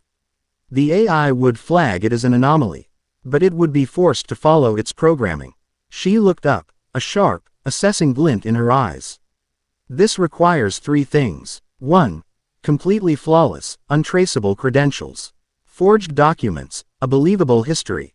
A registered transport signature. That, I can provide. 2. A convincing performance. The right clothes, the right attitude, the right backstory. That falls within your area of expertise, Ford. Deception and theatricality. Hey, Kira protested, though the grin on her face betrayed her excitement. I'll have you know I'm a professional artist. And 3, Tenten finished. Her gaze settling on Naruto with a newfound respect. A leader. An envoy who can stand in the heart of the enemy's power and not just survive, but command the situation. Someone with the unshakable confidence to sell a lie of this magnitude to a man who controls an entire city. She gave a slight, almost imperceptible nod. That, it seems, we already have. The next several hours were a whirlwind of focused, high-stakes creation. Tenten's lab, the sterile shrine to engineering, became a war room for their psychological assault. With the intensity of a grandmaster playing a dozen games of chess at once, Tenten dove into the city's deepest data streams. She didn't just create a fake identity, she wove a legend. She fabricated geological survey records from a century past, hinting at a hidden, resource-rich oasis in the wastes. She created phantom satellite images, cleverly aged and corrupted, showing the faint heat signature of a settlement. She built a digital history for the Akarui oasis, complete with a political structure, a population estimate, and a philosophy built around elemental harmony, a concept so alien to Reef Haven's technological dogma that it would be both intriguing and dismissible enough to be believable. She then created their individual credentials, embedding them with quantum cryptographic keys that were, for all intents and purposes, more legitimate than the real ones. While Tenten built their digital ghosts, Kira became the mission's art director. You can't go in there looking like you, she said, circling Naruto with a critical eye. You look like you just wrestled a bear and then took a nap in a forest. It's a good look, don't get me wrong, but it doesn't scream sophisticated diplomat. She raided a forgotten corner of Tenten's lab, where the engineer apparently kept a small, shockingly high-fashion wardrobe for the rare occasions she had to interact with corporate clients. Kira worked with the flair of a rock star's stylist. For Naruto, she chose a long coat of a deep charcoal gray, made from a material that was both light and structured, with clean, severe lines that emphasized his height and the powerful set of his shoulders. Underneath, a simple, high-collared tunic of a dark, calming blue that mirrored the color of his eyes. The clothes were formal but practical, with no unnecessary ornamentation. They spoke of a quiet, minimalist power. She even managed to tame his wild blonde hair, styling it in a way that looked effortlessly professional yet still retained a hint of its untamable nature. When she was done, he looked less like a warrior from a hidden valley and more like a young, charismatic leader from a society that had transcended the need for ostentatious displays of wealth. For herself, she adopted the role of his security and technical advisor. She donned a sharp, asymmetrical black jacket over a mesh-lined undershirt, her cargo pants replaced by sleek, reinforced leggings tucked into magnetic-soled boots. She looked professional, dangerous, and completely at home with high technology. Tenten, who would be there, eyes and ears, from the lab, would not be going with them. Her role was too critical. Her skills too specialized to risk on the front line. The final piece of the puzzle was the tribute. Tenten, using a micro-forge, carefully reshaped a large fragment of the Reaper's crystalline armor. She embedded it within a geode of mundane rock, using a laser to fuse the stone around the alien metal. The result was a masterwork of deception. It looked like a natural geological sample, a rough, an interesting rock. But when scanned, it would reveal the impossible, energy-rich material hidden within, a perfect lure for a man obsessed with new technology. Finally, they were ready. They stood before a polished chrome panel in Tenten's lab, their reflections staring back at them. They were no longer a warrior, a musician, and an engineer. They were a diplomatic delegation. Nervous? Kira asked, adjusting the collar of her jacket. She was buzzing with an energy that was equal parts terror and pure, unadulterated adrenaline. No, Naruto replied calmly. He met his own gaze in the reflection. The clothes were foreign, the role was a fabrication, but the man beneath them was unchanged. The stage is different, the dance is the same. Try to remember your lines, Tenten said, her voice coming through the tiny subdermal comm unit she had implanted behind their ears. I'll be monitoring the panopticon's internal networks. I can create small windows of opportunity, ghost a camera loop here. Delay a sensor sweep there. But if you get into real trouble, I can't extract you. You'll be on your own. We know, Naruto said. Let's begin. The ascent to the panopticon was like a journey to another world. They rode a dedicated, high-speed magnetic elevator, a silent, sterile tube of polished chrome and transparent aluminum that shot up the central spire of the arcology. The chaotic, vibrant squalor of Reef Haven fell away beneath them, the city shrinking into a complex, glittering circuit board. Up here, the polluted brown haze was a carpet below them, and the sky was a pure, shockingly deep blue. The air in the elevator was filtered, cool, and carried a faint, antiseptic scent. The oppressive silence was broken only by the soft, synthesized female voice of the elevator's AI, announcing their ascent. Their first test came at the upper terminus. The doors hissed open into a vast, white marble lobby that was designed to intimidate. The ceilings were impossibly high, the space vast and empty, making any individual feel small and insignificant. Sunlight, harsh and unfiltered, streamed through colossal, armor-plated windows, reflecting off the polished floors with a blinding glare. Standing in perfect, silent formation were a dozen Praetorian guards. They were terrifying, 7 feet tall, encased in gleaming white and gold armor that completely obscured their human forms. Their helmets were featureless, save for a single black, horizontal visor. They carried long, elegant rifles that hummed with contained energy. They were statues, perfect symbols of Mercer's sterile, inhuman vision of order. The captain, distinguished by a golden crest on his helmet, stepped forward. His voice, when he spoke, was a synthesized, toneless monotone, devoid of any human inflection. State your identity and purpose. Naruto stepped forward, his posture calm and open. He carried the geode in his hands. I am Envoy Naruto of the Akarui Oasis. This is my advisor, Kira. We have a scheduled diplomatic audience with Governor Mercer. The captain's black visor seemed to scan him. Your credentials. Our transport sent them ahead, Naruto said smoothly. Tenten, you're up, Kira whispered. Her lips barely moving. Already done. Tenten's voice echoed in her ear. Their diplomatic server just received a new, Priority 1 file. Encrypted, authenticated, and flagged for immediate review. The captain was silent for a full 10 seconds. In the crushing silence of the lobby, it felt like an eternity. Naruto could feel the subtle shift in the air, the hum of the power. All scanners embedded in the walls and floor as they analyzed them, searching for weapons, for cybernetics, for any hint of deception. He consciously relaxed his body, allowing his ki to lie dormant and placid within him. A calm lake for the scanners to peer into. Finally, the captain spoke. The credentials are, in order. Anomaly noted. Follow me, deviate from my path, and you will be neutralized. They were led through corridors of white marble and gleaming chrome, their footsteps echoing in the cavernous spaces. There was no art on the walls, no plants, no sign of life or personality. It was the architecture of absolute control, beautiful in its geometric perfection, but utterly soul-crushing.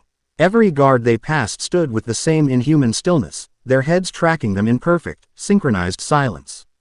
It was a well-oiled machine, and they were the single, unpredictable grain of sand that had just been dropped into its gears. They were not, however, taken to the governor's throne room. Instead, they were shown into a waiting chamber. It was as opulent and sterile as the rest of the spire, a circular room with a panoramic window that offered a breathtaking, dizzying view of the entire city. The furniture consisted of 3 stark, uncomfortable-looking white chairs arranged around a low chrome table. The door hissed shut behind them, leaving them alone. Well, this is cozy, Kira muttered. Pacing restlessly, the adrenaline was starting to wear off, replaced by a gnawing tension. I feel like a bug in a jar. That is the intention, Naruto observed, his gaze sweeping the room. He wasn't looking at the view, he was looking at the corners of the ceiling, at the seams in the wall. We are being observed, tested. They want to see how we react to the pressure. He walked to the center of the room and calmly sat in one of the chairs, placing the geode on the table before him. He closed his eyes and began to breathe, his posture one of perfect, meditative calm. "What are you doing?" Kira hissed. "You're supposed to be a diplomat, not a monk." "I am showing them that their pressure does not affect me," he replied, his eyes remaining closed. "I am showing them that our order is internal, not imposed by our surroundings. I am playing my part." Kira understood. It was a psychological battle. She forced herself to stop pacing and took a seat, trying to project an aura of bored. Professional readiness. The silence stretched. Minutes crawled by, each one a small lifetime. The only sound was the faint, high-pitched hum of the hidden surveillance systems. The door finally hissed open. But it wasn't the governor who entered. It was a woman. She was the living embodiment of the Panopticon's aesthetic. Beautiful, flawless, and radiating an aura of untouchable authority. She was tall and slender, with long, auburn hair styled in an intricate but severe arrangement that fell over her right eye. She wore a long, form-fitting blue dress that was as elegant as it was formal. Its sharp lines and high collar speaking of power, not frivolity. Her face was a mask of polite, diplomatic calm, but her eyes, sharp, intelligent, and the color of warm amber, missed nothing. They held a calculating depth that spoke of a mind that was constantly analyzing, constantly strategizing. She moved with a liquid grace that was both captivating and subtly menacing. 2 Praetorian guards flanked her, but it was clear that she was the one in command. "Envoy Naruto," she said, her voice a smooth, melodic alto, laced with a core of pure steel. "I am Mai Terumi, chief diplomat and advisor to Governor Mercer. The governor is indisposed. He has asked me to greet you in his stead."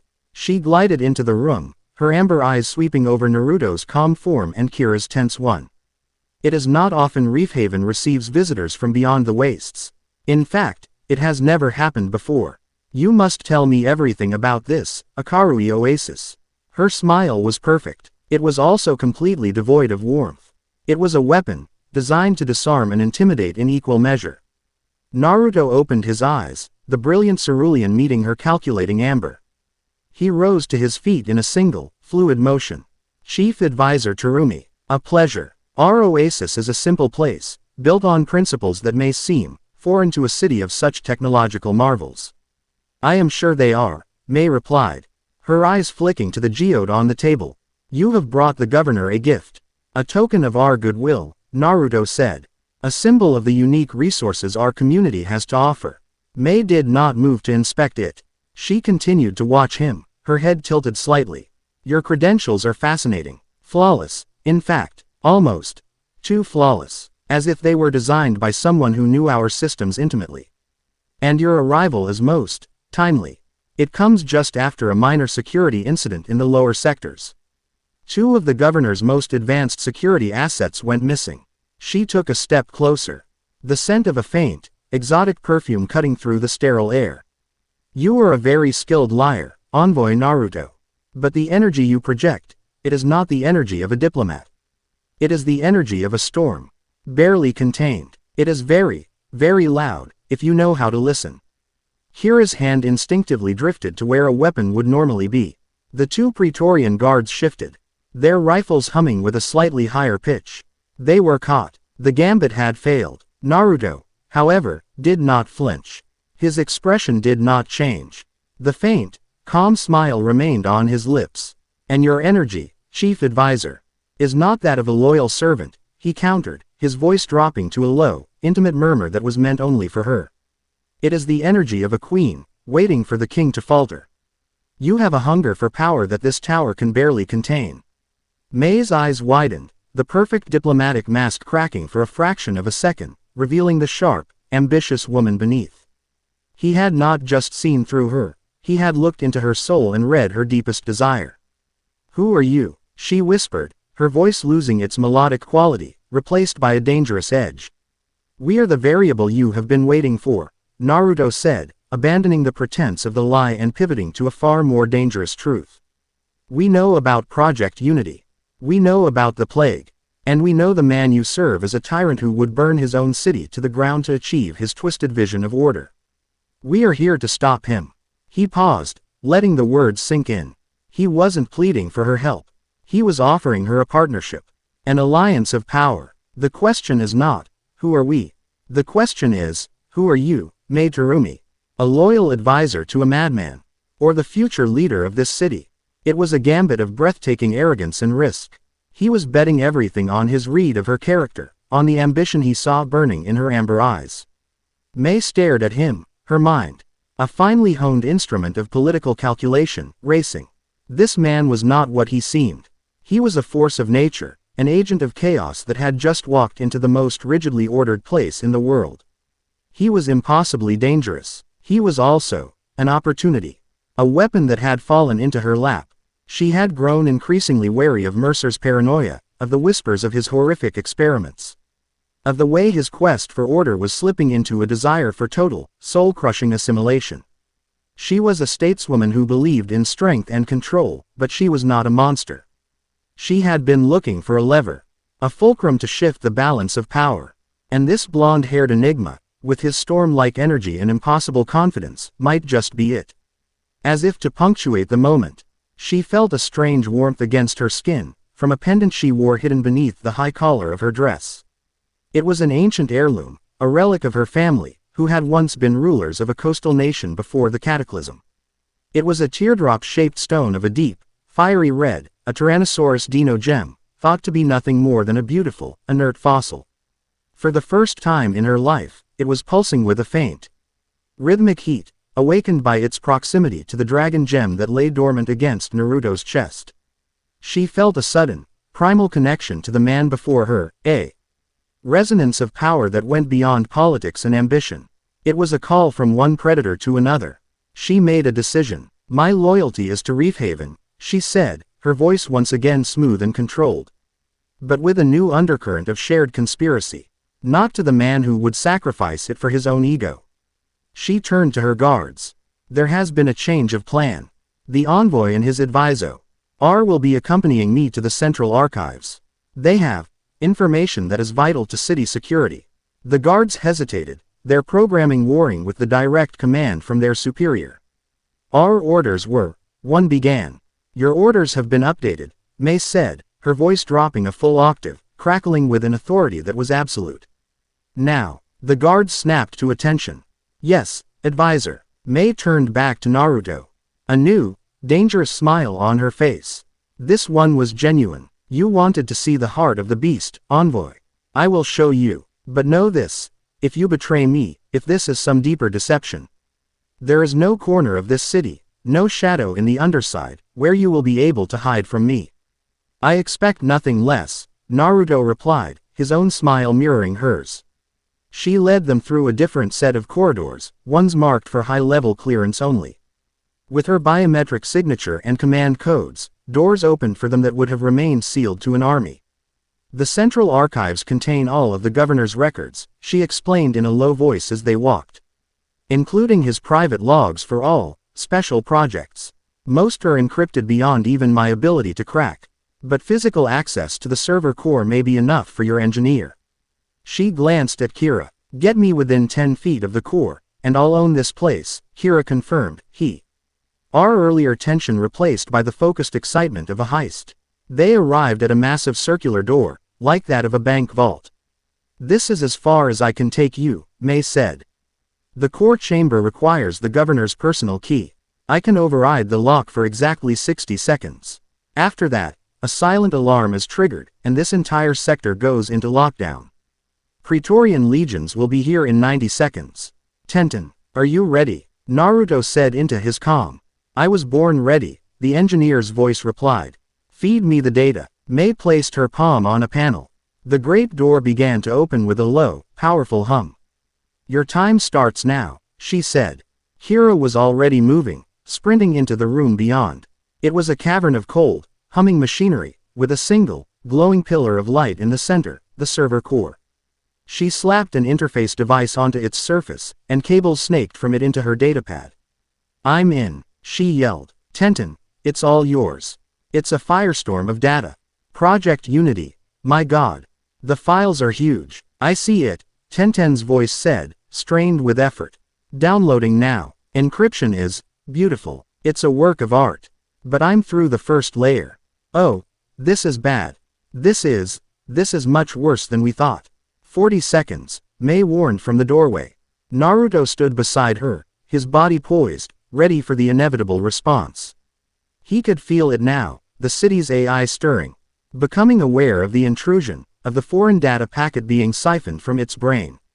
Red lights began to flash silently in the corridor. Download at 70%, Tenten yelled. He's not just controlling the plague. He's planning to merge with it. To become the city's central consciousness. A god in the machine. 20 seconds. Mei's voice was sharp. We have to go. Now. Almost there. 98%. A klaxon began to blare, no longer silent. The lockdown was imminent. Kira, Naruto yelled. Got it. She ripped the interface from the core and sprinted back toward the door as it began to close. She slid through the narrowing gap just as it slammed shut with a final, deafening boom. They ran. Alarms screamed through the spire. Doors began to slam shut all around them. Praetorian guards were converging on their position from all directions. This way, Mei commanded, leading them down a service corridor. There is a private hangar on this level. It is our only way out. They burst into a sleek, private hangar bay, where a single, elegant black transport craft sat. As the main hangar doors began to close, Mei sprinted to the cockpit W. While Naruto and Kira provided covering fire, Kira with a sonic pistol she'd had hidden in her boot, Naruto with focused blasts of ki that, while not lethal, were powerful enough to send the armored guards flying. The transport's engines whined to life. Mei piloted the craft with a skill that was as sharp and precise as her political maneuvering. She lifted the craft and blasted out of the hangar just as the great doors sealed shut. The ship's sleek form plunging into the open air, 1,000 feet above the city. They banked hard, Mei pushing the craft to its limits, weaving through the spire's the upper city as automated defense turrets began to open fire on them. Back in the underside, in the pristine silence of her lab, Tenten watched the data complete its transfer. She stared at the screen, at the full, horrific scope of Governor Mercer's plan, her face pale. He's not just creating a plague, she whispered to the empty room. He's building his own version of godhood. And he plans to ascend in 3 days. Aboard the speeding transport, Mei stabilized their flight path, the immediate danger past. She looked at Naruto, who stood beside her in the cockpit, his face grim but resolute. In the span of an hour, she had gone from a pillar of the establishment to a fugitive and a traitor. She had thrown her life of calculated control into the arms of chaos. And she had never felt more alive. So, envoy, she said, a wry, dangerous smile playing on her lips. What's our next move? Chapter 4 End. Chapter 5. The Hunt of the Raptor. The stolen transport was a wounded bird, bleeding altitude over a sea of shattered glass. Below them, the desert known as the Glass Sea stretched to an infinite, shimmering horizon. It was not a landscape of soft, rolling dunes, but a brutal, jagged expanse of fused silica. Vitrified sand, and wind-scoured rock, the scar of some ancient, cataclysmic heat that had boiled the very earth. The sun, a merciless white orb in a bleached-out sky, beat down on the transport's black hull. The heat radiating through the cockpit in waves. Every surface was hot to the touch. The elegant, whisper-quiet hum of the Panopticon's hangar had been replaced by the shriek of a dying engine and the frantic, rhythmic alarm of a dozen failing systems. Mei Terumi wrestled with the controls, her knuckles white. The polished diplomat was gone, stripped away by the raw, visceral need for survival. In her place was a pilot of icy calm and ferocious concentration. Her face was beaded with sweat, her auburn hair had come loose from its severe styling, and her amber eyes were narrowed. Scanning the hostile terrain for any patch of ground that wouldn't shred their landing gear to ribbons. The escape had not been clean. A lucky shot from a Panopticon defense turret had slagged their primary power converter. They were running on emergency batteries that were draining with terrifying speed. Report. Mei snapped, her voice sharp and strained over the alarms. In the co-pilot's seat, Kira was a blur of motion, her datapad plugged directly into the ship's mainframe. Her face was illuminated by the scrolling lines of red error codes. Life support is failing, the port engine is a bonfire. And our nav systems are fried. Tenten, are you seeing this? She yelled into her calm.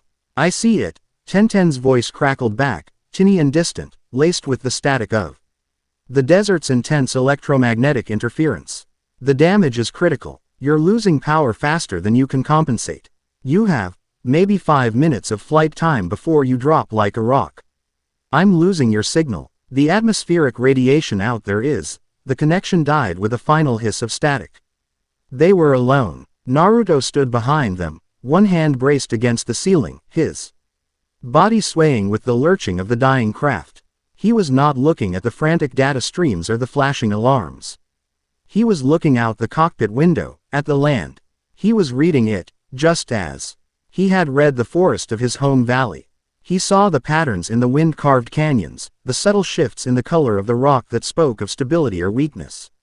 He felt the key of this place. It was harsh, ancient, and deeply inhospitable. It did not welcome life, it endured it. It was a land that tested everything, and scoured away all that was weak. There, he said, his voice a calm anchor in the storm of the cockpit. He pointed to a deep, winding canyon system to the northeast. The rock is darker, more solid. The winds are channeled there. They will have carved out overhangs, caves. Caves are better than nothing. May grunted, banking the crippled transport. The ship groaned in protest, a long, tearing sound of stressed metal echoing through the hull. Brace for impact. This will not be a gentle landing. She fought the ship down, her every movement precise and economical. She was not trying to land it so much as guide its crash. She bled off their remaining velocity, skimming the razor-sharp edges of the canyon walls, before finally bringing the transport down in a long, screeching slide of metal against rock on a relatively flat stretch of the canyon floor. The impact was brutal. They were thrown forward, held in place only by their safety harnesses. The world was a screaming symphony of tortured metal, then a sudden, deafening silence, broken only by the hiss of cooling engines and the soft, desolate sigh of the desert wind. The silence lasted only a moment before Kira was already unbuckling. We need to get out. That engine fire could breach the fuel cells. They spilled out of the side hatch into the furnace-like heat of the canyon. The transport was a wreck, its sleek black form wedged between two towering walls of dark red rock, a trail of gouged earth and smoking debris behind it. The port engine was a mangled, blackened mess. It was a miracle May had managed to keep it from exploding. So much for a clean getaway, Kira muttered, shielding her eyes and looking up at the sliver of bleached white sky visible between the canyon walls. Now what? We're stranded in the middle of nowhere with a busted ride and the city's entire police force probably looking for us. We are hidden, Naruto corrected, his gaze sweeping their surroundings. The canyon walls offered protection from aerial surveillance. For now, we salvage what we can. Water, medical supplies, any portable technology. May, leaning against the hot hull of the ship, took a deep, shuddering breath. The IC control was cracking, the enormity of her decision, the betrayal, the flight. The utter uncertainty of their future, crashing down on her. I have thrown away everything, she whispered, more to herself than to them. My life's work, my position, for a gamble on a man I just met. Naruto turned to her, his blue eyes softening with an empathy that was at odds with the harsh environment. You did not throw it away, he said, his voice quiet but firm. You chose a different path. One of a leader, not a follower. A queen does not serve. She rules. He looked from May's conflicted face to Kira's defiant one. We knew this would be difficult. The fight has just begun. His words, simple and direct, had an immediate effect. The doubt in May's eyes hardened into resolve. The fear in Kira's was burned away by a familiar, stubborn anger. He was not just a warrior, he was a focal point. A leader who could forge a weapon from the disparate, clashing metals of their personalities. But they were being watched. High above, on the lip of the canyon, a figure lay perfectly still, blending into the red rock with the seamless camouflage of a desert predator. She was a woman, though from a distance she could have been mistaken for a part of the landscape. Her skin was the color of sun-baked earth, her dark, braided hair was threaded with beads of bone and polished stone, and her clothes were a practical mosaic of tanned leather and tough, woven fabrics in shades of brown and ochre. Her face was sharp, angular, and marked with a streak of white clay across her eyes, giving her the appearance of a hunting hawk. Her eyes, a startling, vivid green, were narrowed, ing in the scene below with an unnerving intensity. In her hands, she held a long, powerful-looking bow, an arrow already knocked on the string. This was her land, her territory, and these outsiders, with their smoking metal bird, were an intrusion, a blight. This was Anko Mitarashi. She had tracked the falling star for the last hour, a streak of black smoke against the pure desert sky. She had expected a meteor, a piece of sky rock.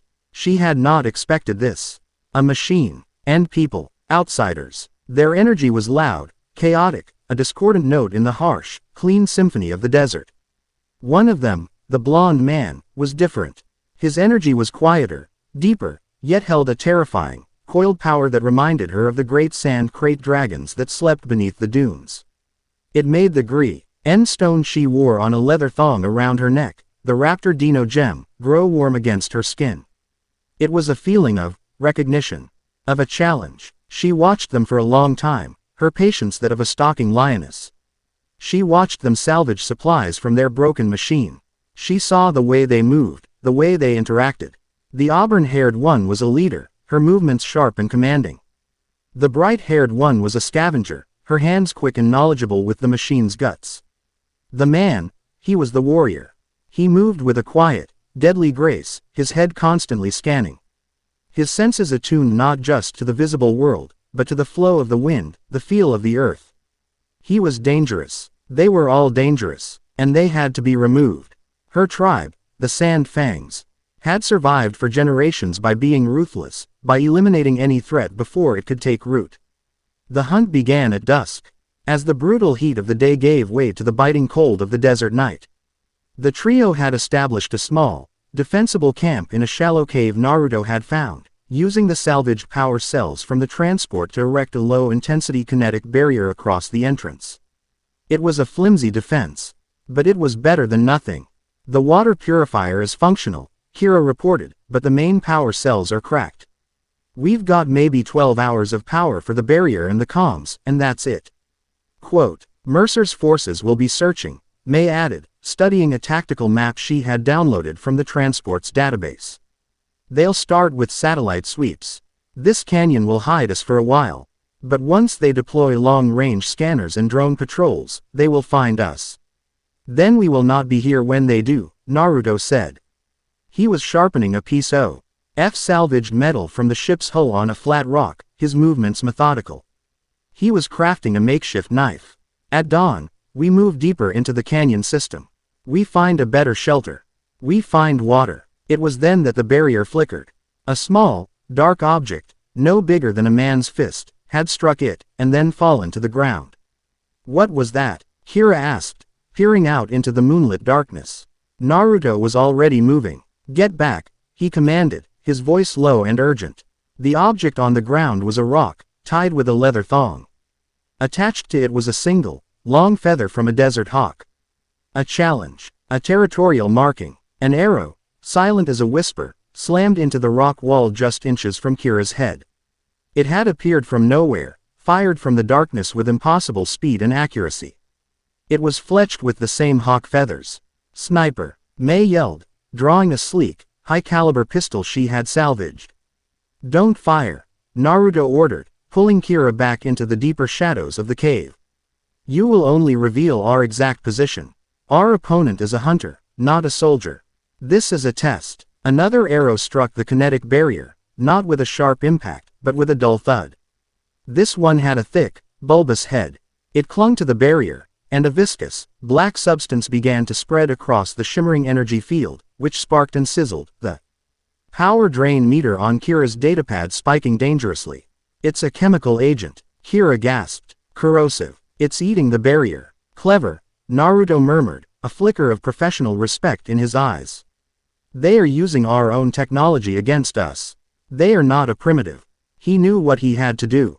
This was not a fight they could win by hiding in a cave. This was a duel, and he had to meet his opponent on their own terms. Kira, keep the barrier active for as long as you can. May, provide covering fire toward the north ridge, but do not try for a kill. It's a distraction. I am going out. Are you insane? May demanded. You'll be shot before you take 2 steps. A hunter does not waste their arrows on a target they cannot see, Naruto said. He stripped off the formal coat Kira had given him, leaving him in the dark tunic and trousers, which allowed for greater freedom of movement. They are trying to flush us out. I will give them a different target. Before they could argue, he was gone, melting into the shadows at the side of the cave entrance, moving with a silence that seemed impossible for a man his size. He did not run into the open. He flowed along the base of the canyon wall, using every rock, every patch of darkness as cover. He was a ghost in the moonlight. High above, Anko watched, her green eyes narrowed in surprise. The man was fast, and he was silent. He moved like one of the great shadow cats of the high desert. This was not the clumsy stomping of an outsider. This was the movement of a fellow predator. The thrill of the hunt intensified. She loosed another arrow. This one aimed not at the man, but at a rock formation just ahead of him, wanting to see how he would react. Naruto heard the faint hiss of the arrow cutting the air. He didn't look. He trusted his senses. He dropped into a roll, the arrow shattering on the rock where his head had been a second before. He came up from the roll and launched himself across a short, open stretch of ground, landing behind a large boulder. He was closing the distance. Anko smiled. He was good. Very good. This was more fun than she had had in seasons. She abandoned her sniper's perch, melting back from the canyon lip. A direct confrontation was not her way. The desert itself was her weapon. She disappeared into the labyrinth of rocks, her movements as silent and sure as his. The cat and mouse game had begun in earnest. For the next hour, Naruto hunted the hunter. He found her traps, a concealed pit lined with sharpened stakes, a rockfall triggered by a tripwire so fine it was almost invisible in the moonlight. He disarmed each one with a calm precision that spoke of a lifetime of training. He followed her tracks, signs so faint that even a master tracker would have missed them, a pebble displaced, the faintest scuff on a rock.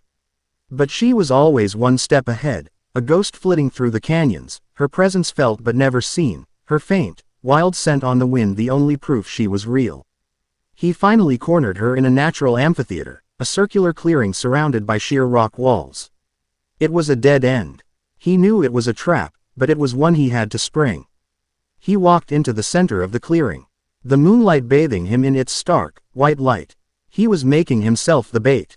You are skilled, his voice echoed in the stillness. My name is Naruto. I mean you and your people no harm. We are fugitives, hunted by the same enemy that poisons your land. Silence. The only answer was the cold desert wind. I can feel your anger, he continued, his senses spread out, feeling for the faintest shift in the air, the faintest flicker of life. But your true enemy is not us. It is the creeping corruption from the city. The techno plague. I have seen it twist the animals of my own home. I have seen it twist the animals of this desert, too. He had seen them on their way into the canyon, a desert lizard with crystalline growths on its back, a scorpion with claws of jagged, corrupted metal. The plague was spreading. A voice, sharp and hard as flint, came from the shadows above him. The city's poison is your poison. You are outsiders. You bring your machines and your filth into our lands. You are the sickness. Anko dropped from an overhang behind him, landing in a silent crouch. She rose to her full height, the bow held loosely in her hand, a long, serrated knife held in the other. She was fierce, untamed, and radiated an aura of pure, primal confidence. The green gem on her chest pulsed with a soft, predatory light. We did not bring it, Naruto said, turning slowly to face her. We are fighting it. Words are wind, Anko snarled. She lunged. She was impossibly fast. She didn't move like a person. She moved like a raptor, a blur of deadly, efficient motion. Her knife flashed, aiming for his throat. Naruto moved with her, not blocking, but redirecting. His hand met her wrist, not with a hard strike, but with a soft, flowing motion that turned her lunge aside. His other hand coming up to gently push her shoulder, forcing her off balance. It was the way of the unbroken echo, using her own momentum against her. She was shocked by his touch. It was not the brute force she expected. It was a controlled, fluid strength that was as surprising as it was effective. She spun out of his grip, putting distance between them, her green eyes wide. Ith a mixture of fury and grudging respect. You fight like the flowing sand. And you fight like the striking viper, Naruto replied, settling into a low, ready stance. We do not have to be enemies. The desert has only two kinds of creatures, she hissed, circling him like a wolf. The hunter and the hunted. I am not prey. She attacked again, this time with a flurry of kicks and slashes, her movements unpredictable, explosive. Naruto met her blow for blow. It was not a battle, it was a dance. A deadly, intricate conversation between two masters of their craft. He was the unyielding rock, she was the furious storm. For every deadly strike she threw, he had a fluid, effortless defense. He did not strike back, did not try to harm her. He was simply containing her, weathering her assault, proving that her fury could not break his calm. The fight was interrupted by a new sound, a high-pitched, mechanical whine that echoed down the canyon. A series of brilliant searchlights cut through the darkness, sweeping across the rock walls. Mercer's forces had arrived, a squadron of 5 advanced aerial drones, sleek, silver, and shaped like predatory insects, swooped into the amphitheater. Their weapons systems glowing with malevolent red light. Anko froze, staring at the machines. They were alien, unnatural, a violation of the natural world. These are your real enemies, Naruto said, his voice low. Automated Praetorian hunters, Mei's voice crackled in his ear. Heavily armed, heavily armored. Far more dangerous than the Reapers. One of the drones locked onto Anko. Unidentified biological entity. Hostile. Neutralize. A plasma cannon on its underside began to charge with a terrifying hum. Naruto moved. He launched himself in front of Anko, a blur of motion. He brought his hands together, his own ki, infused with the dormant power of the dragon gem, flaring to life. A shield of pure, emerald green energy erupted in front of him, just as the drone fired. The blast of superheated plasma slammed into the shield, the impact creating a deafening explosion and a wave of superheated air. Naruto held his ground, his teeth gritted, the shield holding but cracking under the immense pressure. Anko stared, her eyes wide with disbelief, at the impossible display of power. He had shielded her, he had protected her. From the entrance to the amphitheater, Kira and Mei opened fire. Their weapons spitting streams of energy at the drones. One of the drones was hit, its anti-gravity engine sparking as it listed to one side. But the others turned their attention to them, unleashing a volley of fire that forced them back behind cover. The drone that had fired on Naruto recharged its weapon. Naruto knew his shield wouldn't hold against another blast. Anko acted. With a primal scream, she drew and loosed an arrow in a single, fluid motion. The arrow was not aimed at the drone's armor but at the exposed joint of its plasma cannon. It was an impossible shot in the dark, a testament to a lifetime of archery. The arrow struck true, embedding itself in the weapon's focusing array. The drone's cannon sparked, sputtered, and then exploded, taking the entire machine with it in a ball of fire. The joints, Naruto yelled, his shield dissipating as he seized the opportunity. Aim for the weapon joints. The 4 of them, the diplomat, the musician, the warrior, and the huntress, fell into a natural, unspoken rhythm. Mei used her tactical mind, calling out targets and directing their fire. Kira used her sonic pistol to disorient the drones, sensors, creating openings. Anko was a ghost, firing arrows from the shadows with uncanny accuracy, disabling their weapons. And Naruto was the storm. He moved between the drones, his hands and feet wreathed in green draconic energy, his strikes not just hitting, but shattering the drones, armored plating, his power raw, overwhelming, and terrifyingly beautiful. In minutes, it was over. The last drone crashed to the canyon floor, a broken, smoking wreck. Silence returned to the amphitheater, broken only by the crackling of burning metal. Anko stood over one of the wrecked machines, poking it with the tip of her knife. She looked up at Naruto. Then at Mei and Kira. She had seen their skill, their courage. She had seen this outsider protect her, had seen him wield a power that felt as ancient and as natural as the desert itself. Her hostility was gone, replaced by a deep, profound respect. Her green raptor gem pulsed in time with his now subsided dragon aura, a silent acknowledgement of an alliance forged in battle. The city sickness sent these, she stated, her voice no longer hostile, but filled with a new, cold anger. They hunt you. That means you are the enemies of my enemy. She straightened up, her gaze locking with Naruto's. My name is Anko Mitarashi, of the Sand Fang tribe. You are no longer intruders. She gave a sharp, predatory smile. You are allies. For now. My people have a saying. The lone wolf starves. But the pack survives. Your pack looks incomplete. She looked him up and down, a new, appreciative light in her green eyes. But it has a strong alpha. Come, I will take you to a place where the metal birds cannot see. We have much to talk about. Chapter 5 End. Chapter 6. The Whispers of the Code. The desert did not forgive. It did not forget. It was an anvil, and the sun was its hammer. And everything that lived upon it was beaten into a shape of brutal efficiency or shattered into dust.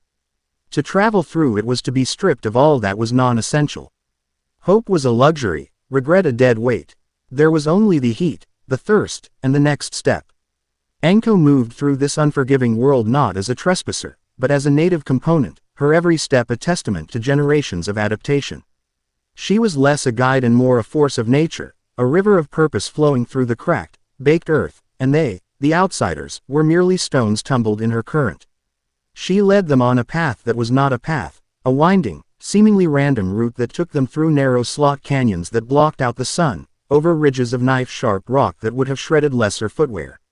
And across vast, open pans of sun-cracked mud where the heat shimmered in disorienting waves.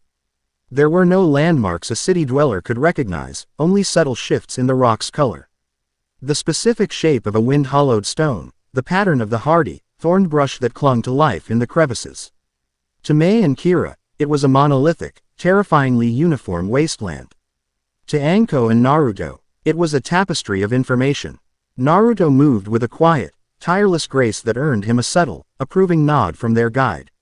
He read the landscape with a skill that was different from hers, but no less profound. Where she saw tracks and water signs, he felt the flow of ki, the deep, ancient weariness of the rock, the faint, thirsty life force of the desiccated plants.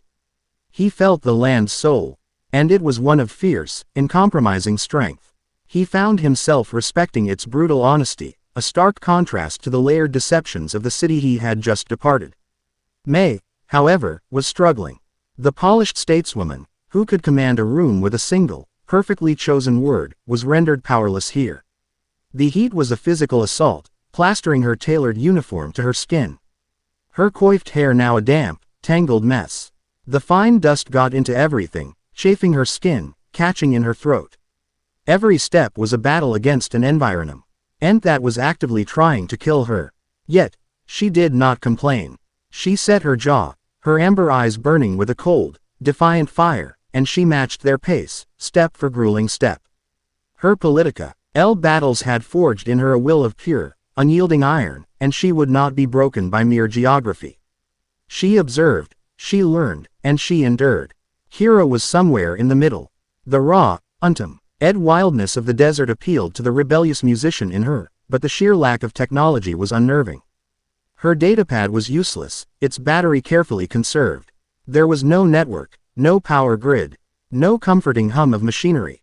The silence of the desert was a crushing weight, a void where the symphony of her city used to be. She found herself watching Naruto, marveling at his seamless integration into this world. He was as at home here as he had been in his misty valley.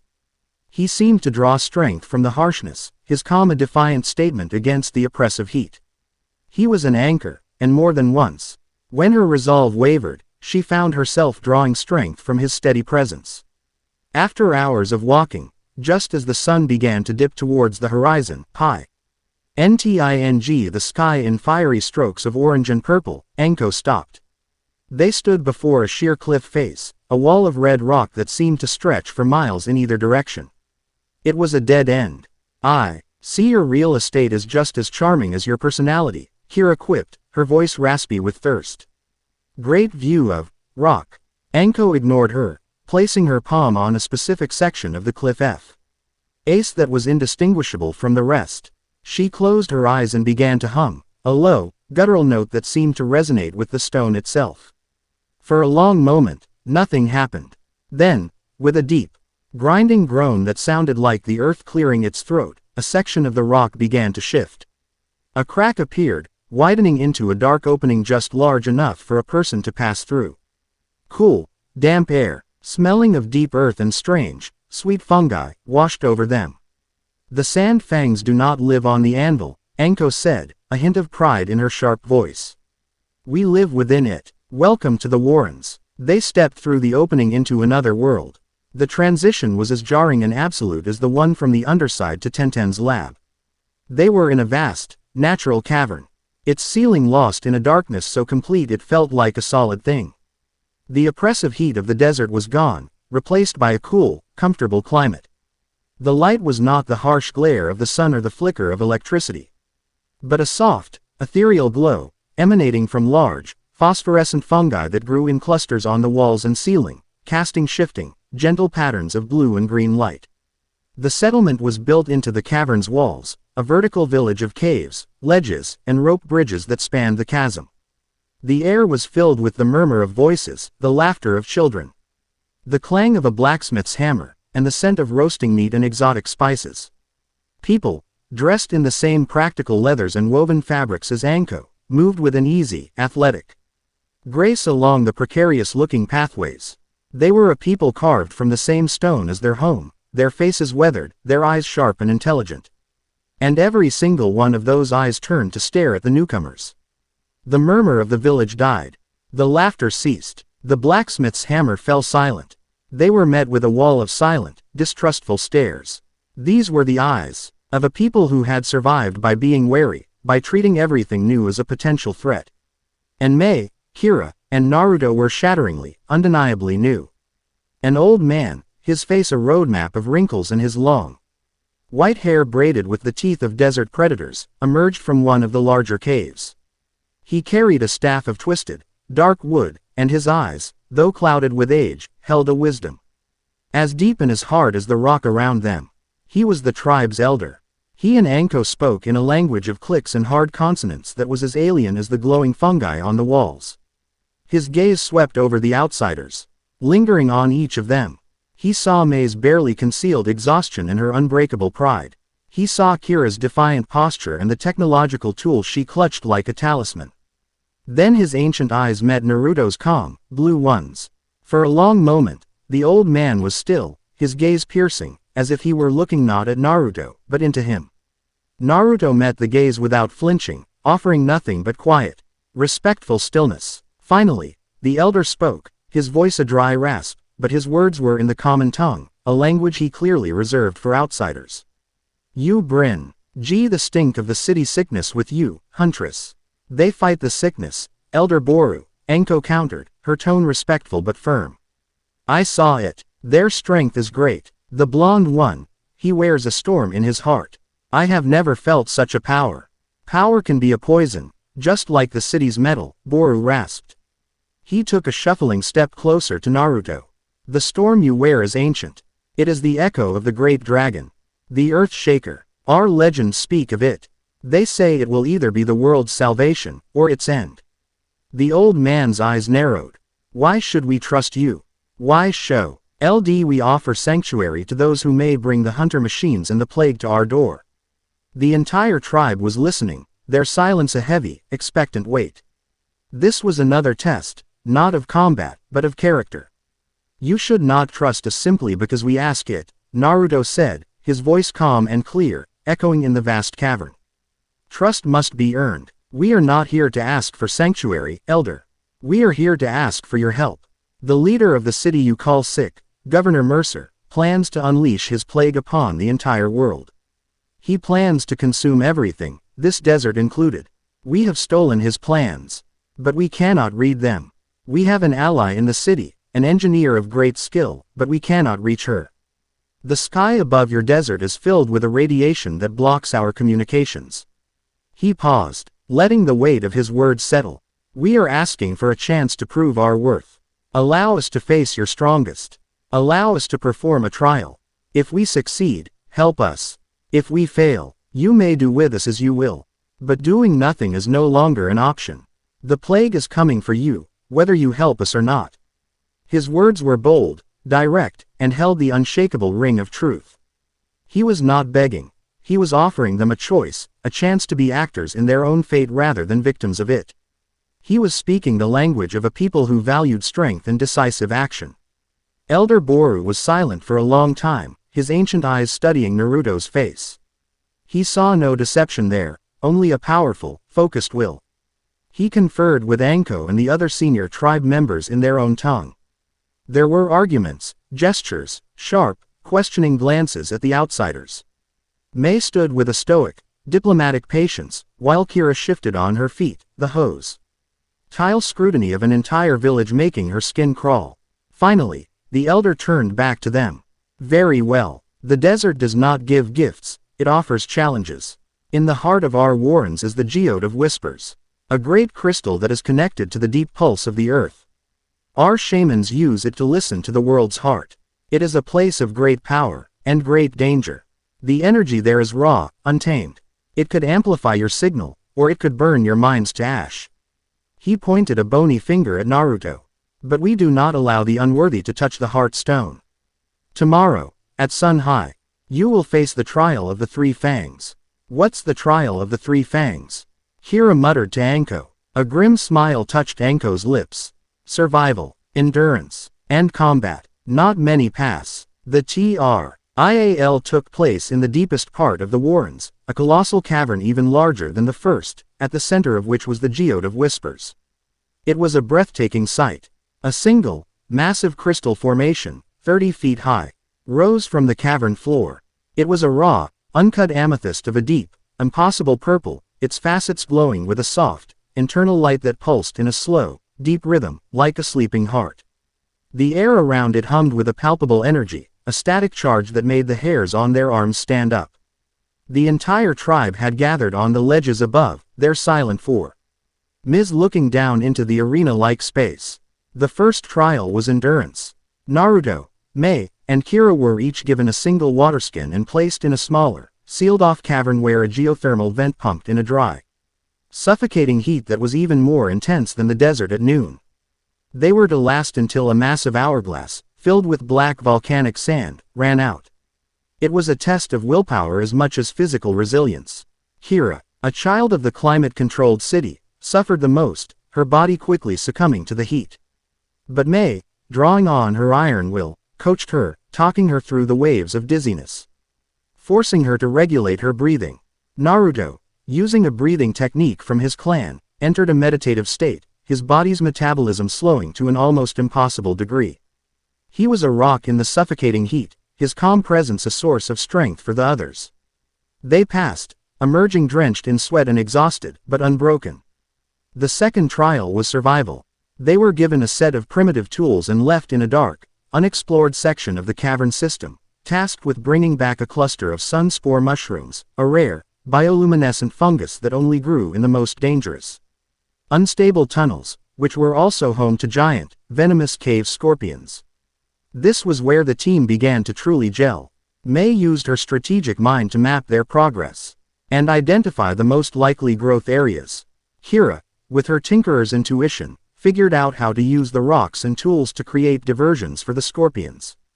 And Naruto, with his sensory abilities, could feel the faint life energy of the mushrooms and the predatory intent of the scorpions long before they were visible.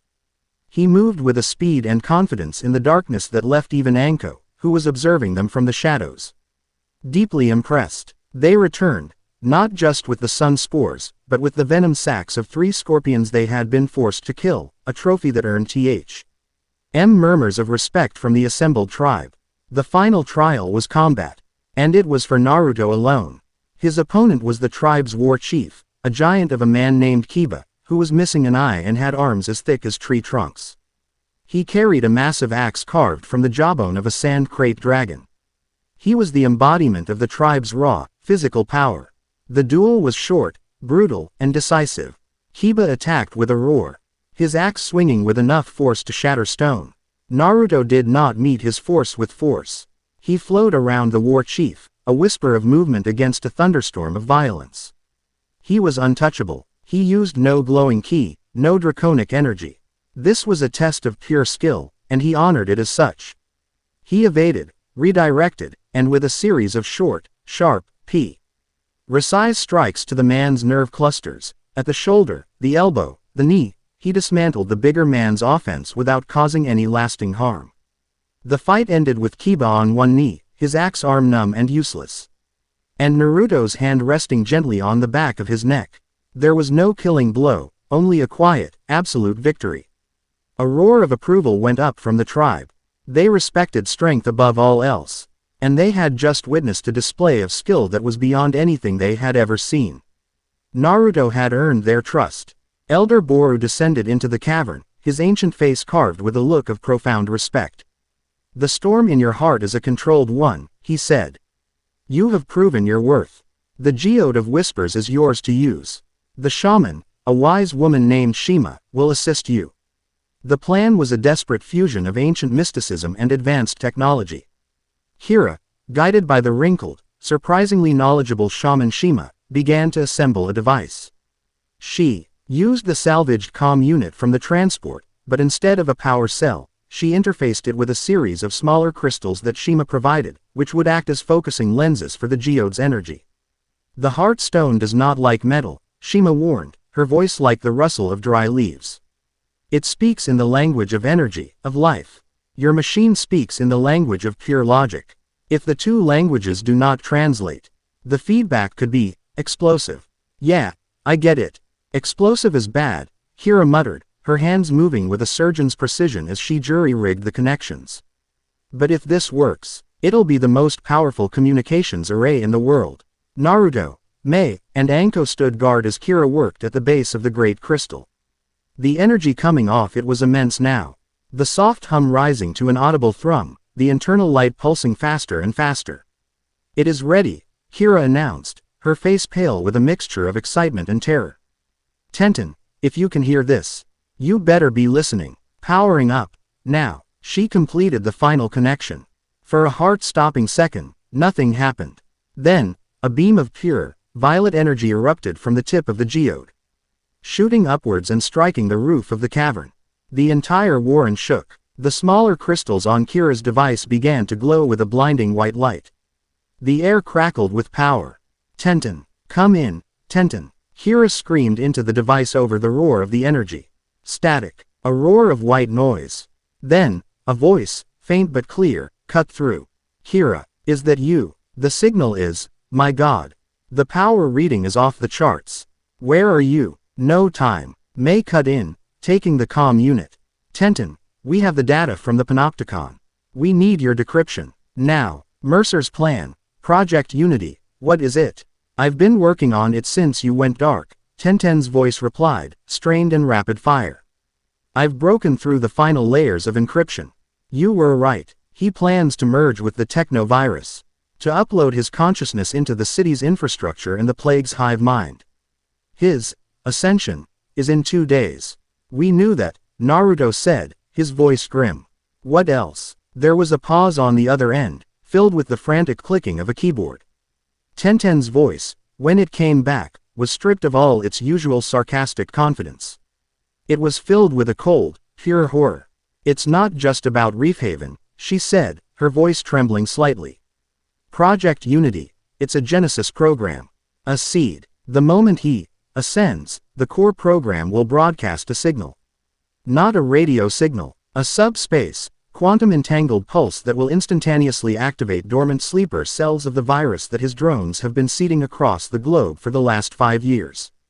A cold dread washed over them, far colder than the desert night. "What are you saying, Tenten?" Kira asked, her voice barely a whisper.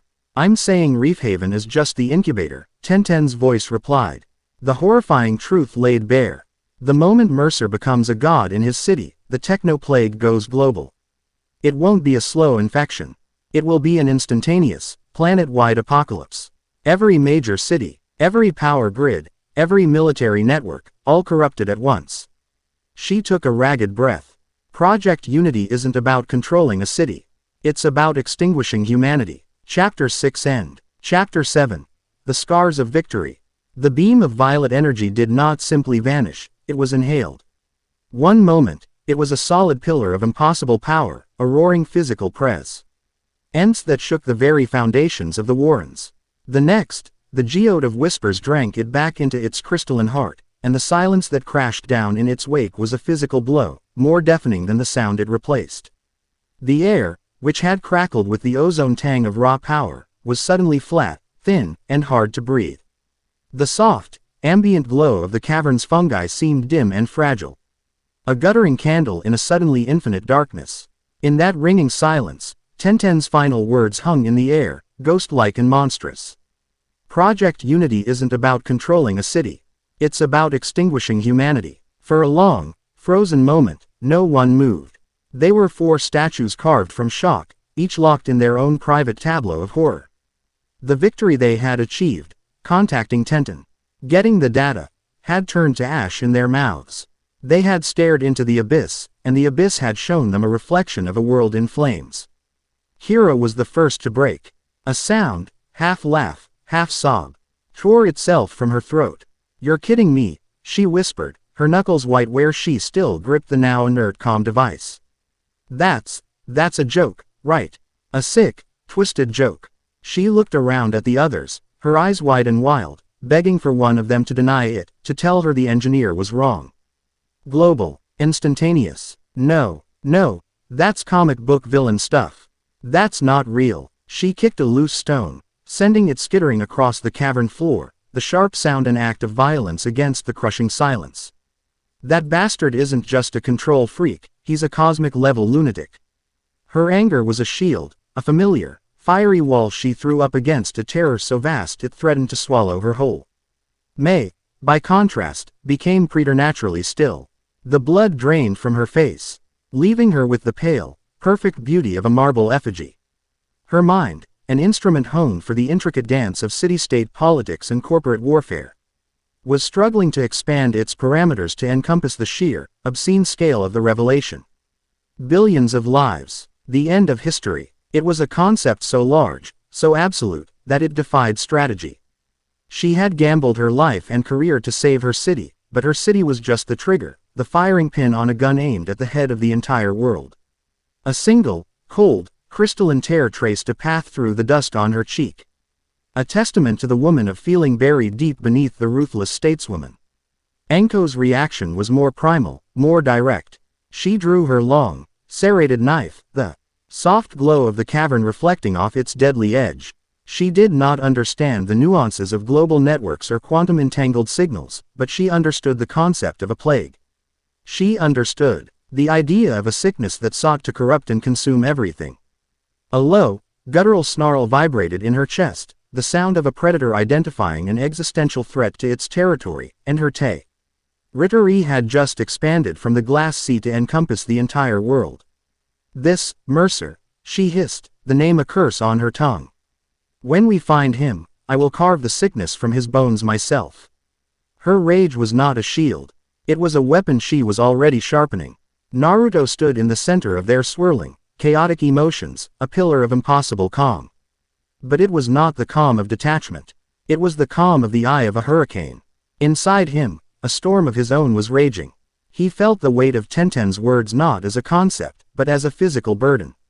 He felt the life force, the key, of the entire planet, a vast, complex, and beautiful symphony of souls, and he could feel the shadow of a discordant, horrific silence threatening to extinguish it all. His clan had been guardians, protectors of a single, powerful secret. His entire life had been a preparation for a great responsibility. He had always assumed that responsibility was the protection of his valley, his people. He realized now how small his perspective had been. Elder Boru's words echoed in his mind.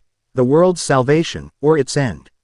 This was it. This was the moment his ancestors had unknowingly been training him for. The burden settled onto his shoulders, and he found that he could bear it.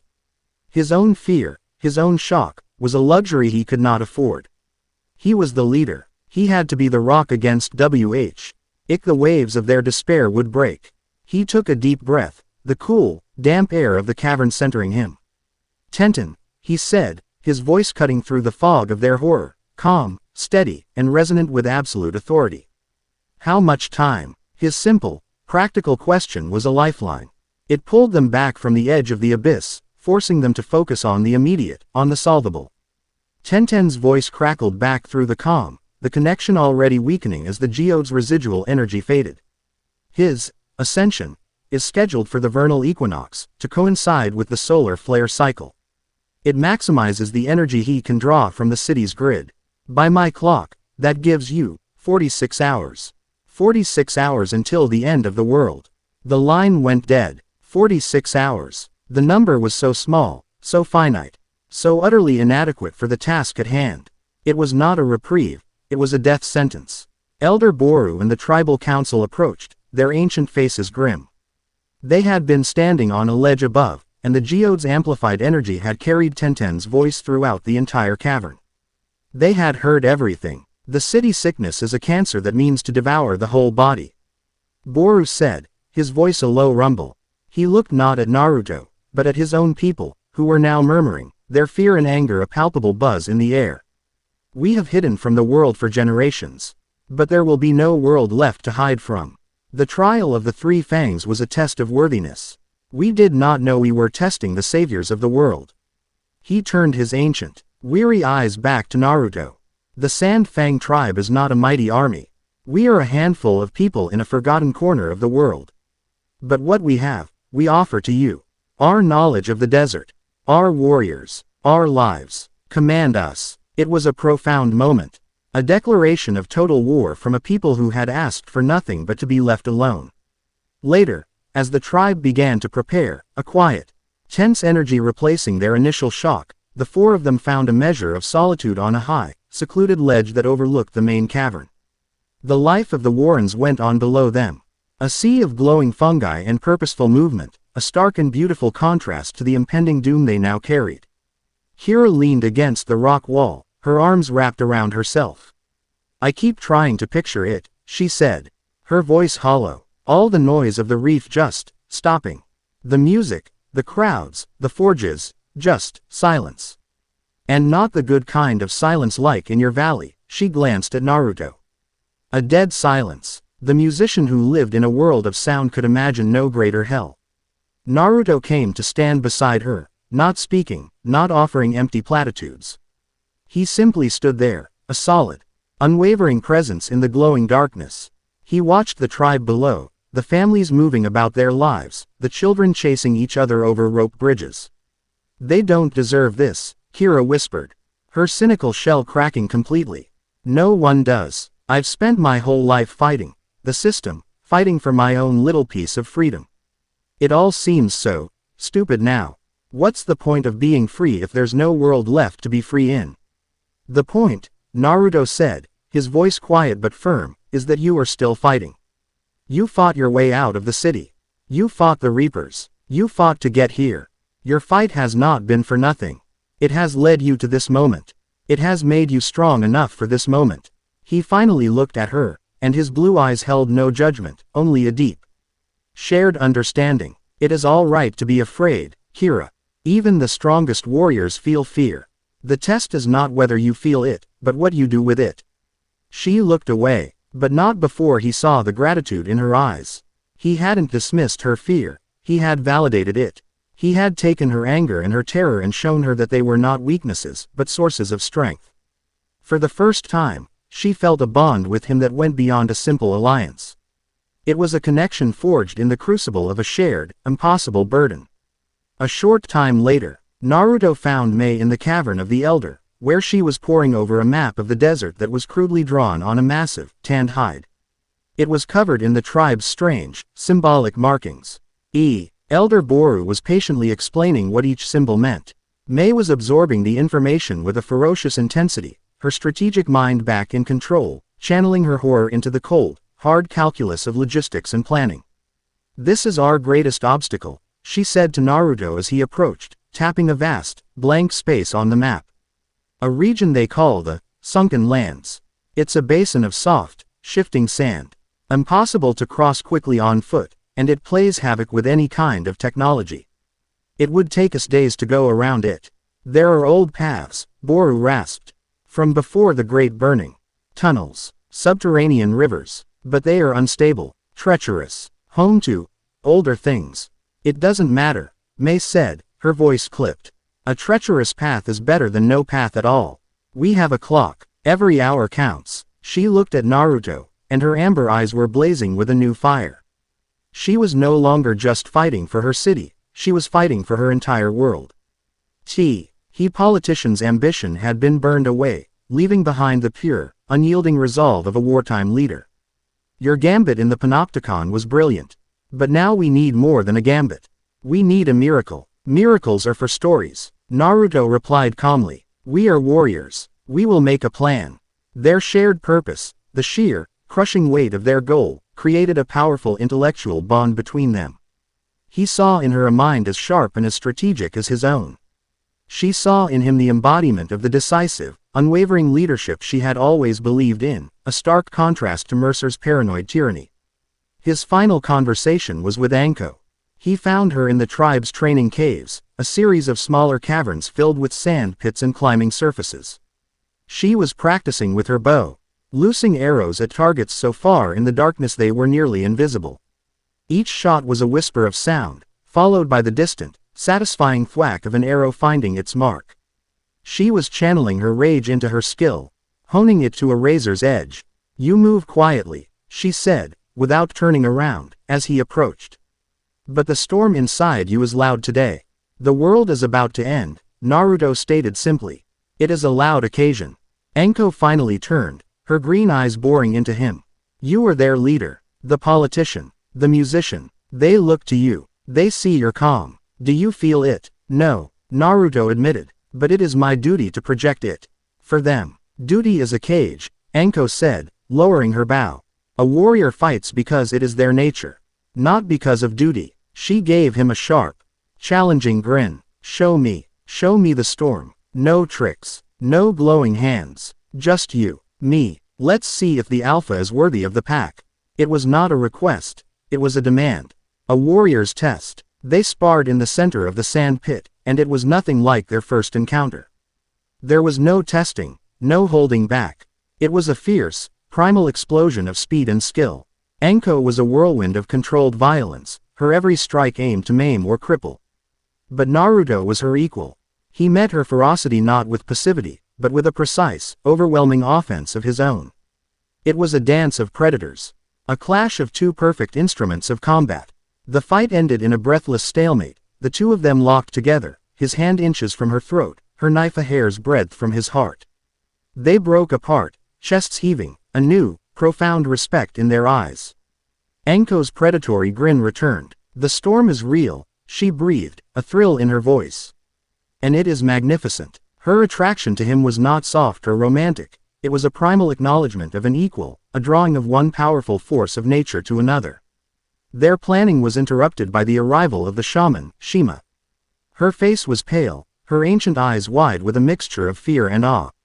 The heart stone, she rasped, her voice trembling. It did not go back to sleep.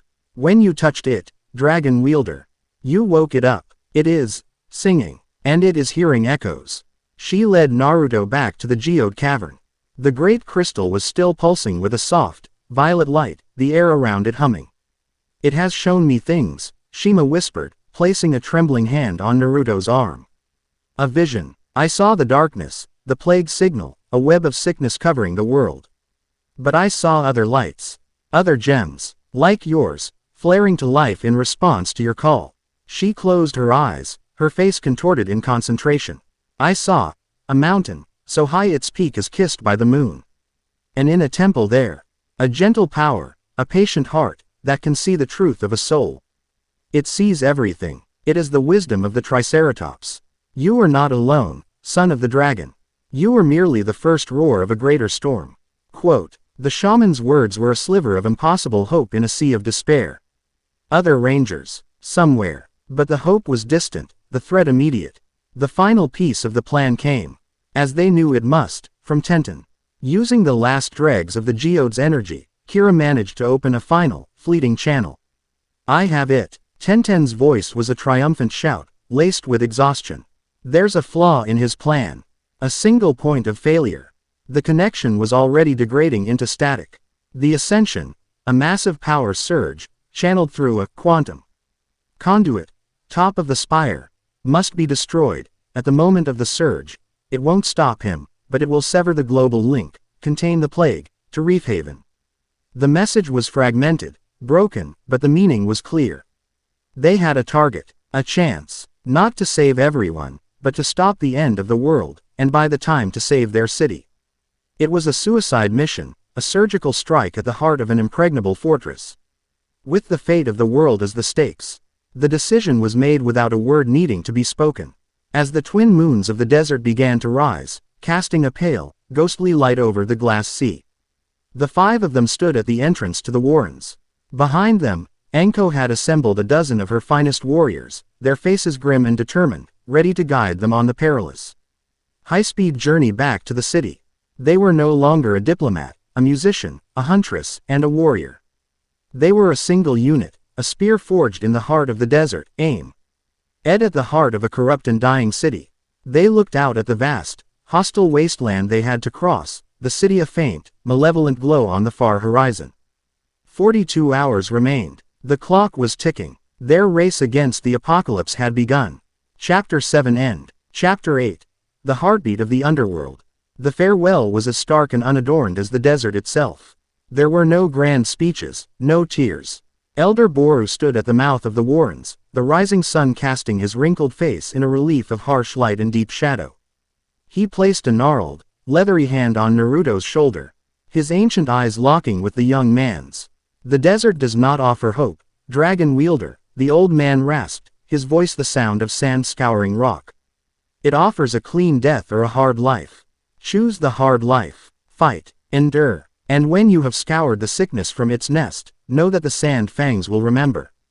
He then pressed a small, tightly wrapped leather pouch into Naruto's hand. Dried crate lizard, tastes like scorched boot leather, but it will keep you on your feet when all else fails. Now go. The sun is a merciless clock, and it is already ticking. Their guides were a dozen of Anko's finest warriors, the Sand Fangs. They were lean, silent men and women who moved with a fluid economy of motion, their eyes constantly scanning the horizon. They were not an army, they were a hunting pack, and the city of Reef Haven was their quarry. They set a brutal, ground-eating pace, and the team was forced to match it. Their path led them away from the canyons and into the sunken lands. The name was an understatement. It was a vast, desolate basin that shimmered under the heat, a sea of fine, pale sand that seemed to swallow the light. Walking on it was a nightmare. With every step, the sand shifted, pulling at their feet, stealing their energy, trying to drag them down. It was like wading through a nightmare of warm, abrasive water. We cannot cross this on the surface, Anko stated, her voice sharp with authority as they stood on the basin's edge. The sand is too deep, too soft. We would be exhausted in hours, and the sun would bake us into jerky by midday. She pointed towards a series of dark, jagged fissures in the rock at the basin's edge, an area the other Sand Fangs seemed to give a wide berth. The old paths, tunnels, carved by ancient rivers. They run beneath the basin. It is the only way. The path is dangerous, the air is stale, and the deep rock is not always silent. My warriors will wait for you on the other side. They cannot enter. It is forbidden. Forbidden. Why? May asked, her strategist's mind immediately flagging the warning. Because what lives in the dark does not like the sun, Anko replied cryptically. And the Sand Fangs belong to the sun. Her gaze lingered on Naruto. But your power is of the deep earth. The dragon's home is in the planet's heart. You may pass. Maybe. The entrance to the tunnels was a jagged maw in the earth. Exhaling a breath of cool, musty air that smelled of millennial decay and wet stone. It was a stark, almost violent transition from the blinding glare and oppressive heat of the desert. One moment they were being hammered by the sun, the next, they were swallowed by a profound darkness and a chilling silence. For Kira, the silence was an active, malevolent thing. It pressed in on her eardrums. A high-frequency whine that was the sound of nothing. Her world was rhythm, feedback, the roar of a crowd, the thrum of a city. This absolute void was a personal torture. She activated the small light on her datapad. Its beam cutting a weak, nervous circle in the colossal darkness, illuminating walls of slick, black rock that glistened with moisture and the slow, patient drip of water that was the only sound. This is a bad idea, she whispered, her voice sounding small and frightened in the immense space. This is a very, Very bad idea. It is our only idea, May countered, her voice tight but controlled. The darkness was a great equalizer. Here, her political acumen, her diplomatic grace, were useless. She was no longer May Terumi, chief advisor. She was a survivor, lunged into an environment utterly alien to her. Her mind, which usually processed political alliances and economic forecasts, was now calculating angles of descent, load-bearing capacity of ancient rock, and the optimal path to conserve energy. She was adapting, her formidable intellect her only real weapon. Naruto moved to the front of the group, taking the lead as if by instinct. He did not need a light. The darkness was not empty to him. He could feel the shape of the tunnel, the density of the rock, the subtle currents of air. His key was a sonar, painting a detailed picture of their surroundings in his mind. "Stay close," he said, his voice a calm, reassuring presence that cut through the oppressive gloom. "The path is wide here, but the floor is uneven."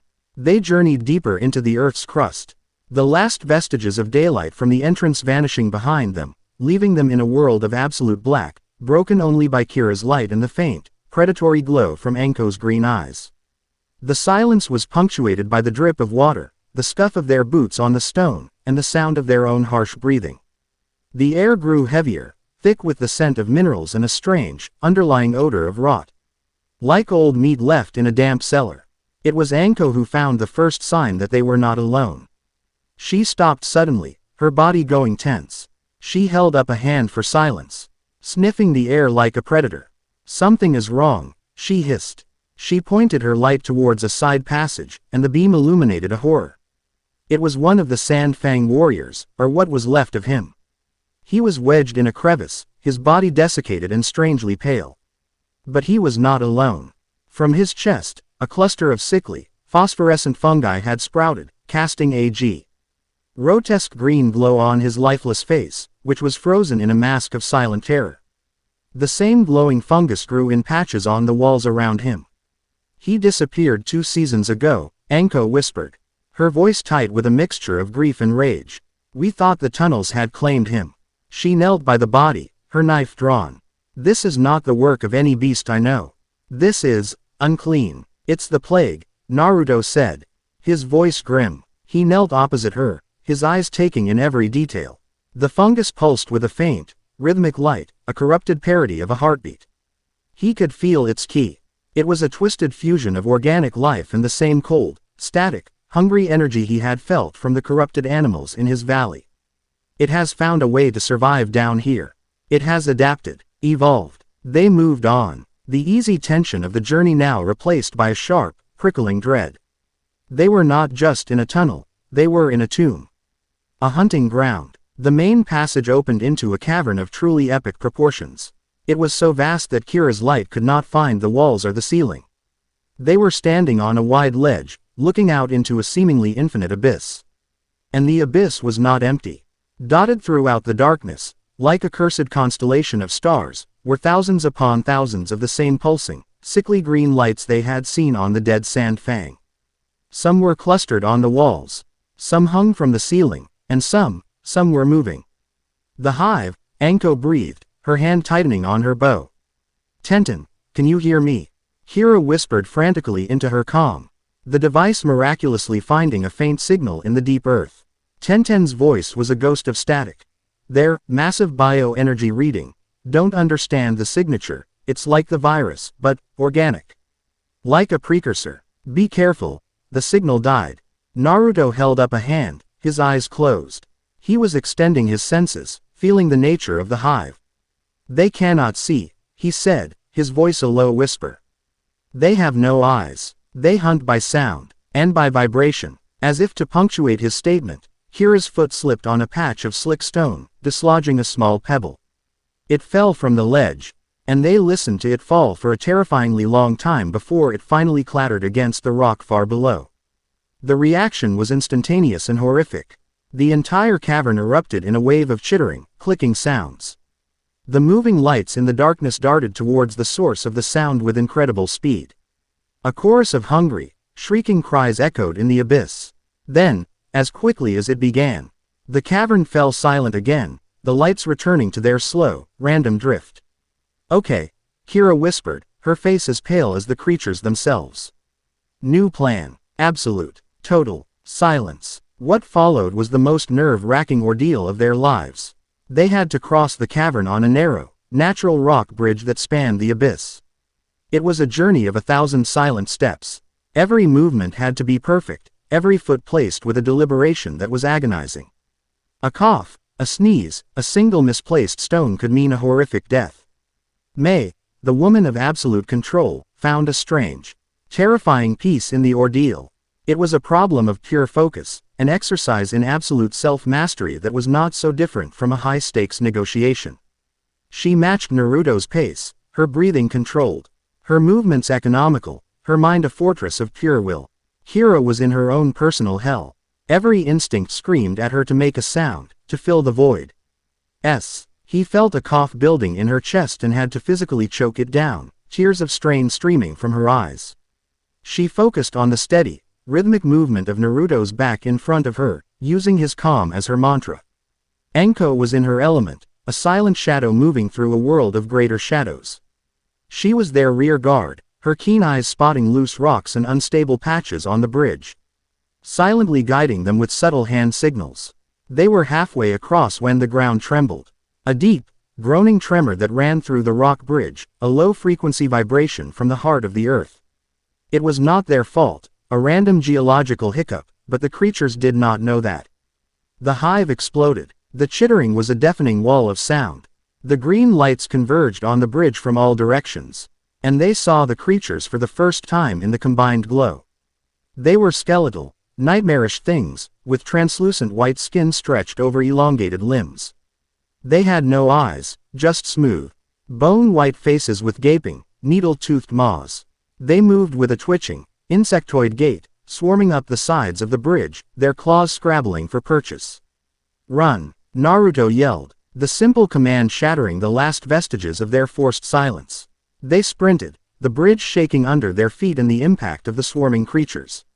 Enko loosed arrows with blinding speed, each one finding a creature's head, the impacts making wet, crunching sounds. May fired her pistol, the energy blasts incinerating the creatures but illuminating their horrifying numbers. Kira, screaming a defiant rock and roll war cry, fired her sonic pistol, the blasts of sound confusing and disorienting the nearby swarms. But there were too many. They were like a tide of teeth and claws, pouring onto the bridge. A creature with long, scythe-like arms leapt at May. She shot it, but another took its place, tackling her to the ground. Its jaws snapped inches from her face. Before it could bite, it was pulled off her, and its head exploded in a shower of phosphorescent green gore. Naruto stood over her, his hands no longer glowing with the controlled blue ki of his clan, but wreathed in a wild, untamed, emerald green fire. The dragon Dino gem on his chest was blazing with a furious light, visible even through his tunic. The air around him was thick with a pressure that felt ancient and absolute. "Get to the other side," he roared, his voice deeper, imbued with a draconic resonance. "I will hold them off." He was no longer a martial artist. He was a force of nature. He didn't just strike the creatures, he detonated them, each punch and kick releasing a small, contained explosion of draconic energy. But for every one he destroyed, 3 more swarmed to take its place. They were being overwhelmed by sheer numbers. The bridge was about to be overrun. Trapped, with the chittering horde advancing, Naruto knew a simple fight would not be enough. He needed to end this. Now, he braced himself, planting his feet on the shaking bridge. He took a deep breath, drawing not just air into his lungs, but the raw, wild energy of the deep earth around him. The emerald aura around him intensified, flaring out, forcing the creatures back. He was a green sun in the absolute darkness. He opened his mouth, and the sound that emerged was not a human shout. It was a roar. It was not a sound of volume, but of pure, primordial authority. It was the sonic manifestation of an apex predator so far beyond the creatures' comprehension that it broke their very reality. It was a frequency that resonated with the corrupted life force within them, the dragon's ancient power asserting its absolute dominion over the lesser, twisted life. The chittering, the shrieking, the clicks, all of it ceased, replaced by this single, world-shattering note. The effect was cataclysmic. The creatures, Internal bioluminescence flared violently, then extinguished. Their bodies convulsed, their pale skin cracking, their limbs locking. They did not simply die. They shattered like glass, their corrupted forms unable to exist in the presence of such a pure, primal power. A wave of sonic devastation radiated from Naruto, and in its wake, the entire hive on the bridge and in the near vicinity simply ceased to be, crumbling into clouds of green, glowing dust that slowly faded into nothing. The roar echoed in the vast cavern for a long moment, then faded, leaving behind a silence even more profound than before. It was the silence of a tomb that had been utterly, absolutely cleansed. Naruto stood on the bridge, his chest heaving, the emerald aura slowly receding, the fiery light in his eyes fading back to their normal, brilliant blue. The power receded, leaving behind a deep, bone-aching exhaustion. He staggered, catching himself on the edge of the bridge. Mei, Kira, and Anko could only stare, their minds struggling to process the sheer, terrifying majesty of what they had just witnessed. He hadn't just fought the enemy. He had commanded it to cease existing. Anko was the first to find her voice, a low, breathy sound of pure, unadulterated awe. By the first Fang, the legends are true. The dragons roar. They helped him to the other side of the cavern, and from there, the tunnels were empty, silent, and safe. They walked for what felt like an eternity, the ordeal having forged a new, unspoken bond between them. They had descended into hell together and climbed out the other side. They finally saw it, a pinprick of light in the distance. Real light, sunlight. They stumbled towards it, their pace quickening, and emerged, blinking and dust-covered, from a fissure on the far side of the sunken lands. They were back in the desert, but it felt different. The sun was warm, not punishing. The sky was a beautiful, welcoming blue, not a bleached-out white. They had been reborn from the earth. In the distance, across the last stretch of hard, rocky desert, they could see it. A jagged wound on the horizon, a collection of mismatched towers clawing at the sky, surrounded by a faint, brown haze of pollution. Reef Haven. The final battlefield was waiting. 28 hours remained, and the clock was still ticking. Chapter 8 End. Chapter 9. The Forge of the Final Dawn. The light of the desert sun was a physical benediction. After the absolute, subterranean blackness of the old paths, the simple act of sight felt like a miracle. The world was a canvas of brilliant, searing color. The deep, impossible blue of the sky, the 100 shades of red and ochre in the rock, the stark white glare of the sand. They stood at the edge of the sunken lands, breathing air that was hot and clean, a tangible thing that filled their lungs and seemed to burn away the last of the cavern's musty chill. They were exhausted, bruised, and coated in a fine layer of grime and phosphorescent dust, but they were alive. They had faced the heart of an ancient, corrupted darkness and had endured. The waiting sand fangs materialized from the landscape as if summoned from the rock itself. They showed no surprise, their weathered faces a mask of stoic patience. But as Anko recounted the story of the hive and the dead warrior, a new, harder light entered their eyes. Their fight was no longer just a matter of allegiance, it was now a matter of vengeance. They looked at Naruto with a new reverence, a mixture of awe and fear. They had felt the tremor of his roar, even on the surface, a deep, resonant hum that had vibrated through the soles of their feet, a sound their oldest legends had called the Earth's temper. Their journey resumed, but the dynamic had shifted. The Sand Fangs no longer treated them as fragile outsiders to be guided, but as fellow warriors to be escorted. They shared their water freely, offered Naruto the best cuts of the dried crate lizard, and moved in a formation that was subtly, instinctively protective of the four of them. They made their final camp as the twin moons. One a perfect silver disk, the other a smaller, scarred pearl, began their ascent into a sky of deep indigo velvet. It was a place of stark beauty, a collection of hollowed hoodoos that offered shelter from the night's chill wind. A small, smokeless fire of hardened desert brush crackled in their midst, a tiny spark of defiance against the vast, star-dusted darkness. The city of Reef Haven was a smudge of polluted light on the eastern horizon, a constant, ugly reminder of their purpose. There were no songs, no celebration of their survival. The weight of their mission, of the 26 hours that remained, was a palpable presence, a fifth member of their party. Anko sat sharpening her knife on a whetstone, the rhythmic schlick of steel on tone a counterpoint to the crackle of the fire. She had been quiet since they'd left the tunnels, her usual predatory energy coiled inward, introspective. Finally, she looked up, her vivid green eyes locking on Naruto, who was staring into the flames. "The storm I saw in you," she said, her voice a low, rough murmur. "In the cavern, I did not just see it. I heard it. Your roar, it silenced my soul." She paused, her gaze intense. "The sand fangs have a legend. They say the great dragon did not just command the earth, but the spirit of the hunt itself. It was the first and last predator. When it roared, all other hunters fell silent in respect." She sheathed her knife with a decisive click and walked over to him, kneeling in the sand before him. It was not an act of subservience, but of profound, warrior-to-warrior respect. She untied the leather thong around her neck. In her palm lay her Dino gem, the green raptor. It pulsed with a wild, fierce light. "My spirit recognizes yours," she said, her voice dropping to a near whisper. She held the gem out to him. "Take it. Let the raptor hunt with the dragon. Your storm is now my storm. Your hunt is my hunt." It was the ultimate gesture of trust from a woman whose entire life was built on self-reliance. She was offering him a piece of her soul. Naruto looked from the gem to her face, which was illuminated by the firelight, her usual ferocity replaced by raw, unguarded sincerity. He did not take the gem. Instead, he gently closed her fingers over it. "A pack is strongest when every hunter trusts their own spirit," he said, his voice soft but firm. "I do not need to hold your gem, Anko. I already trust your hunt. And your storm makes mine stronger." He placed his hand over hers, his thumb brushing against her knuckles. A jolt of energy, warm and wild, passed between them. The two gems, his dragon and her raptor, flared in response, a silent, primal acknowledgement of their bond. She looked at him, and for the first time, her sharp, predatory smile was not a challenge, but a promise. An unbreakable alliance. Later, as the camp settled into a quiet rhythm of watching and resting, Naruto found Mei.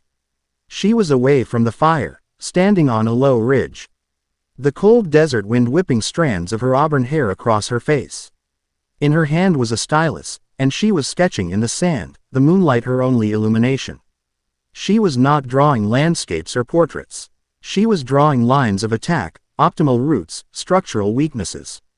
It was a map of the panopticon, recreated from memory with perfect, architectural precision. "You never stop," Naruto observed, coming to stand beside her. "To stop is to die," she replied without looking up, her focus absolute. "Mercer's security AI will have adapted. Our entry met. HOD from last time will no longer be an option. The diplomatic channels will be sealed. We will need a new approach. Something louder, cruder." She finally looked up from her sandy blueprint, her ambi. Our eyes reflecting the cold light of the moons. "I have sent men and women to their deaths before. For politics. For profit. For the greater good of the city. I always told myself it was a necessary calculus. That their lives were an acceptable cost for stability." A flicker of vulnerability, as rare and as beautiful as a desert flower, crossed her face. "But this, the cost is the entire world. I find that the calculus no longer balances.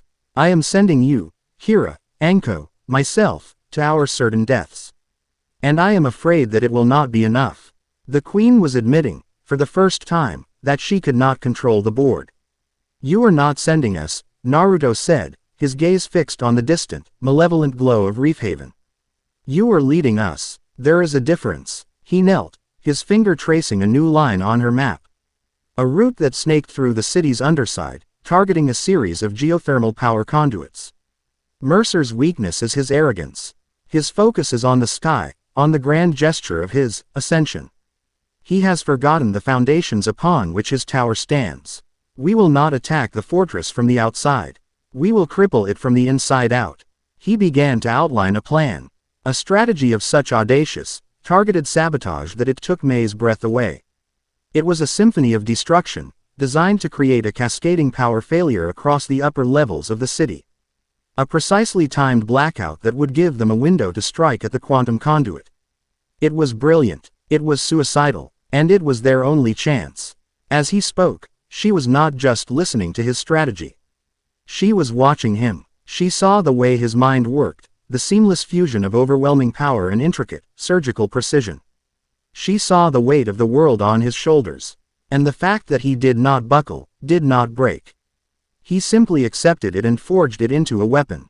Her admiration for him, which had begun as a purely intellectual respect for a powerful political asset, had deepened into something far more personal, far more profound.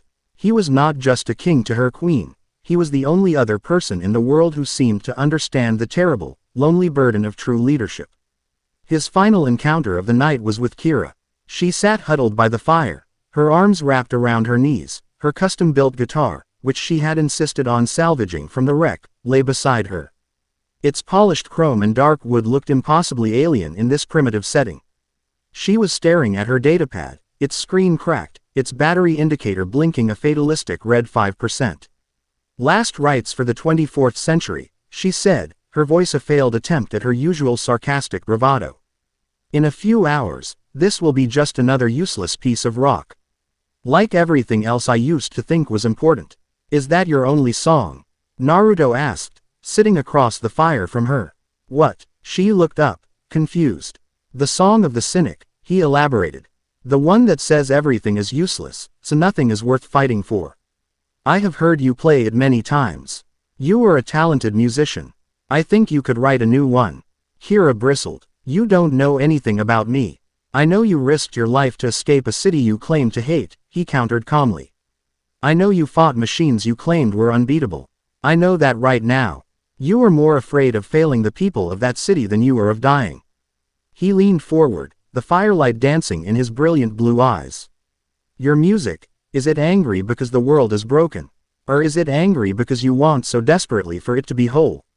His words struck a chord deep inside her, a note of truth she had kept hidden even from herself. Her tough, rebellious exterior, her cynicism. It was all armor, built to protect a small, fiercely hopeful core that believed music could, and should, change the world. She had just forgotten how. She looked at her guitar. I haven't written anything in months. Just noise, feedback. Then make a new noise, Naruto said. Fight with your song, Kira.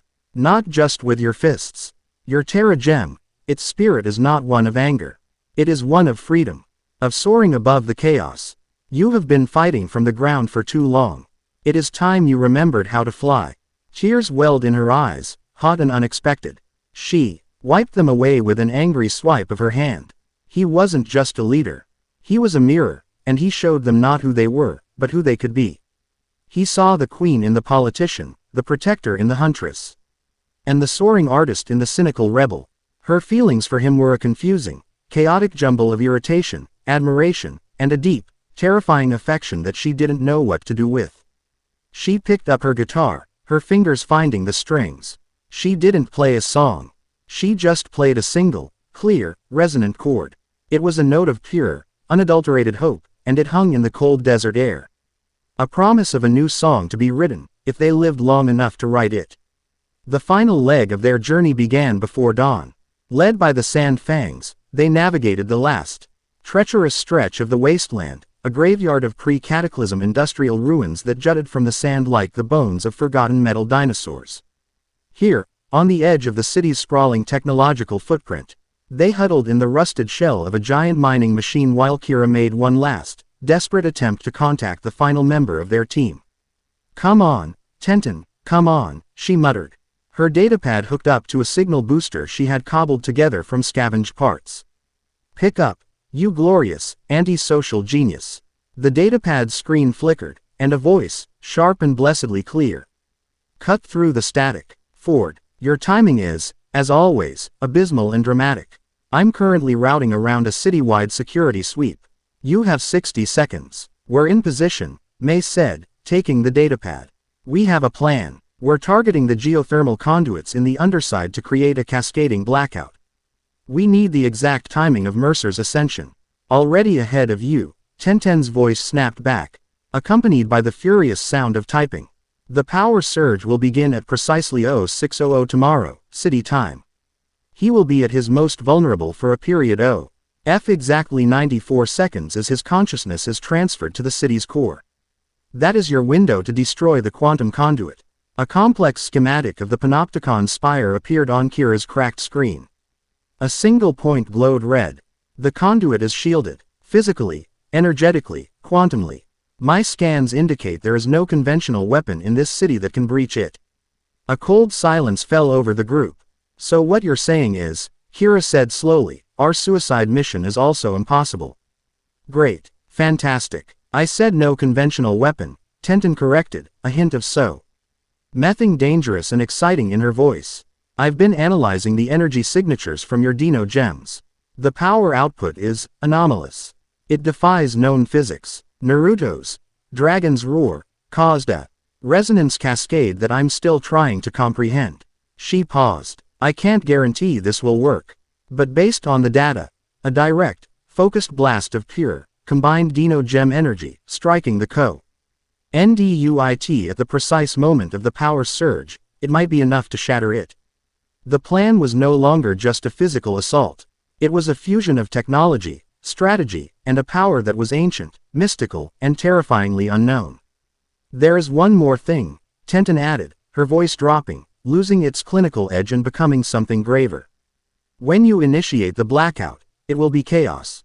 The city's automated systems will fail. The underside will be plunged into darkness. People will be trapped. People will die. The weight of that statement settled on them. They were not just soldiers on a mission. They were about to become the architects of a disaster, a necessary catastrophe to prevent a greater one. We understand, Naruto said, his voice hard as stone. He looked out through a hole in the rusted metal at the city, at the distant, gleaming white needle of the Panopticon. Some must be sacrificed to save the rest. That is the terrible choice of leadership. The Sand Fan GS led them to a series of maintenance tunnels, a forgotten, unguarded back door into the city's sprawling underside. Their part in the journey was over.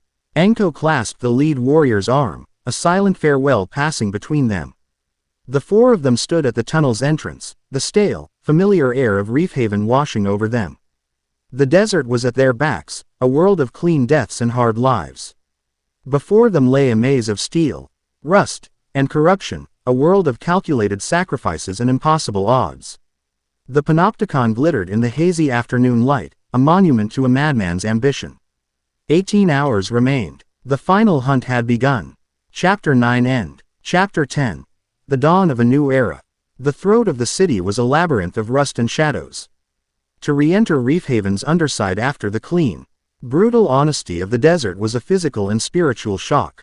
The air was a thick, unpalatable soup of smells. The metallic tang of corroding iron, the bitter chemical scent of leaking coolant. The organic stench of refuse and decay, and the ever-present, electric hum of a billion watts of power flowing through ancient, overburdened conduits. It was the smell of a slow death, of a city consuming itself from the inside out. For Kira, it was the dissonant, familiar perfume of home. For the others, it was the scent of the battlefield. They moved like ghosts through the forgot maintenance corridors and derelict sewer systems, guided by the sharp, tinny voice of Tenten in their ears. She was their Virgil in this mechanical inferno, her consciousness a hawk soaring through the city's data streams. Seeing the patrol routes of security drones, the pressure fluctuations in the steam pipes, the blind spots in the sensor grids. Turn left at the next junction, Tenten's voice commanded. Sharp and devoid of pleasantries. There's a Praetorian patrol 2 levels above you, but their thermal scanners won't penetrate the reinforced plating of that water reclamation pipe. Follow it for 200 meters. And forward. Try not to scrape your ridiculously oversized guitar against the wall. The acoustics down here are unforgiving. My axe has more personality than you do, Tenten, Kira muttered back, shifting the instrument on her back. But she moved with a new, fluid silence, her street rat skills honed to a razor's edge by Anko's desert teachings. She was a different person from the one who had fled this city. The underside was no longer just her hiding place, it was a complex system she now understood how to break. Their targets were the 5 primary geothermal conduits, colossal arteries of armored pipe that drew superheated steam from the planet's core to power the city's insatiable energy needs. They were the pillars upon which Mercer's gleaming spire stood, the forgotten, grimy foundations of his power. And they were about to kick them out. At each conduit, a scene of tense, high-stakes sabotage played out. Tenten had provided the schematics for a series of shaped charges. Devices she had designed to rupture the conduits without causing a catastrophic, city-leveling explosion. It was, as she had dryly put it, the difference between a surgical amputation and a dirty bomb. May, with her strategist's mind, directed their placement, identifying the precise stress points that would cause the most effective, cascading failure. Anko, with her hunter's senses, stood guard, her eyes and ears attuned to the slightest unnatural sound, her bow held in a state of perpetual readiness. The grim reality of their task settled upon them at the third conduit. This one ran directly beneath a densely populated residential block in the lower levels, a place Kira knew well, a neighborhood of cheap noodle stalls, black market tech vendors, and crowded, noisy apartments. As she armed the charge, her hands, usually so steady with a soldering iron or a fretboard, trembled slightly. Tenten, she whispered into her calm, her voice tight. The blackout, what will it do to a place like this? The life support systems, the water pumps. There was a pause, a brief moment of uncharacteristic hesitation from their eye in the sky. The primary systems will fail, Tenten's voice came back, stripped of its usual sarcasm, replaced by a cold, hard finality. Emergency power will kick in for the critical zones, but it will be chaotic. There will be casualties, Ford. There is no version of this plan where that is not true. It is a mathematical certainty. Kira finished arming the charge, the final click of the detonator sounding like a death sentence. She leaned her forehead against the warm, humming metal of the conduit, a silent apology to the thousands of people above whose lives they were about to throw into chaos. She felt a hand on her shoulder. It was Naruto. He did not offer words of comfort. He simply stood beside her, his presence a silent acknowledgement of the terrible weight of her choice. He was not absolving her of the act, he was sharing the burden of it. He was the leader, and a leader does not shy away from the cost of victory. In his eyes, she saw not pity, but a profound and terrible understanding. He knew, better than any of them, the price of power and the brutal arithmetic of sacrifice. She took a deep breath, straightened up, and nodded. The musician had made her peace with the necessity of a violent, discordant symphony.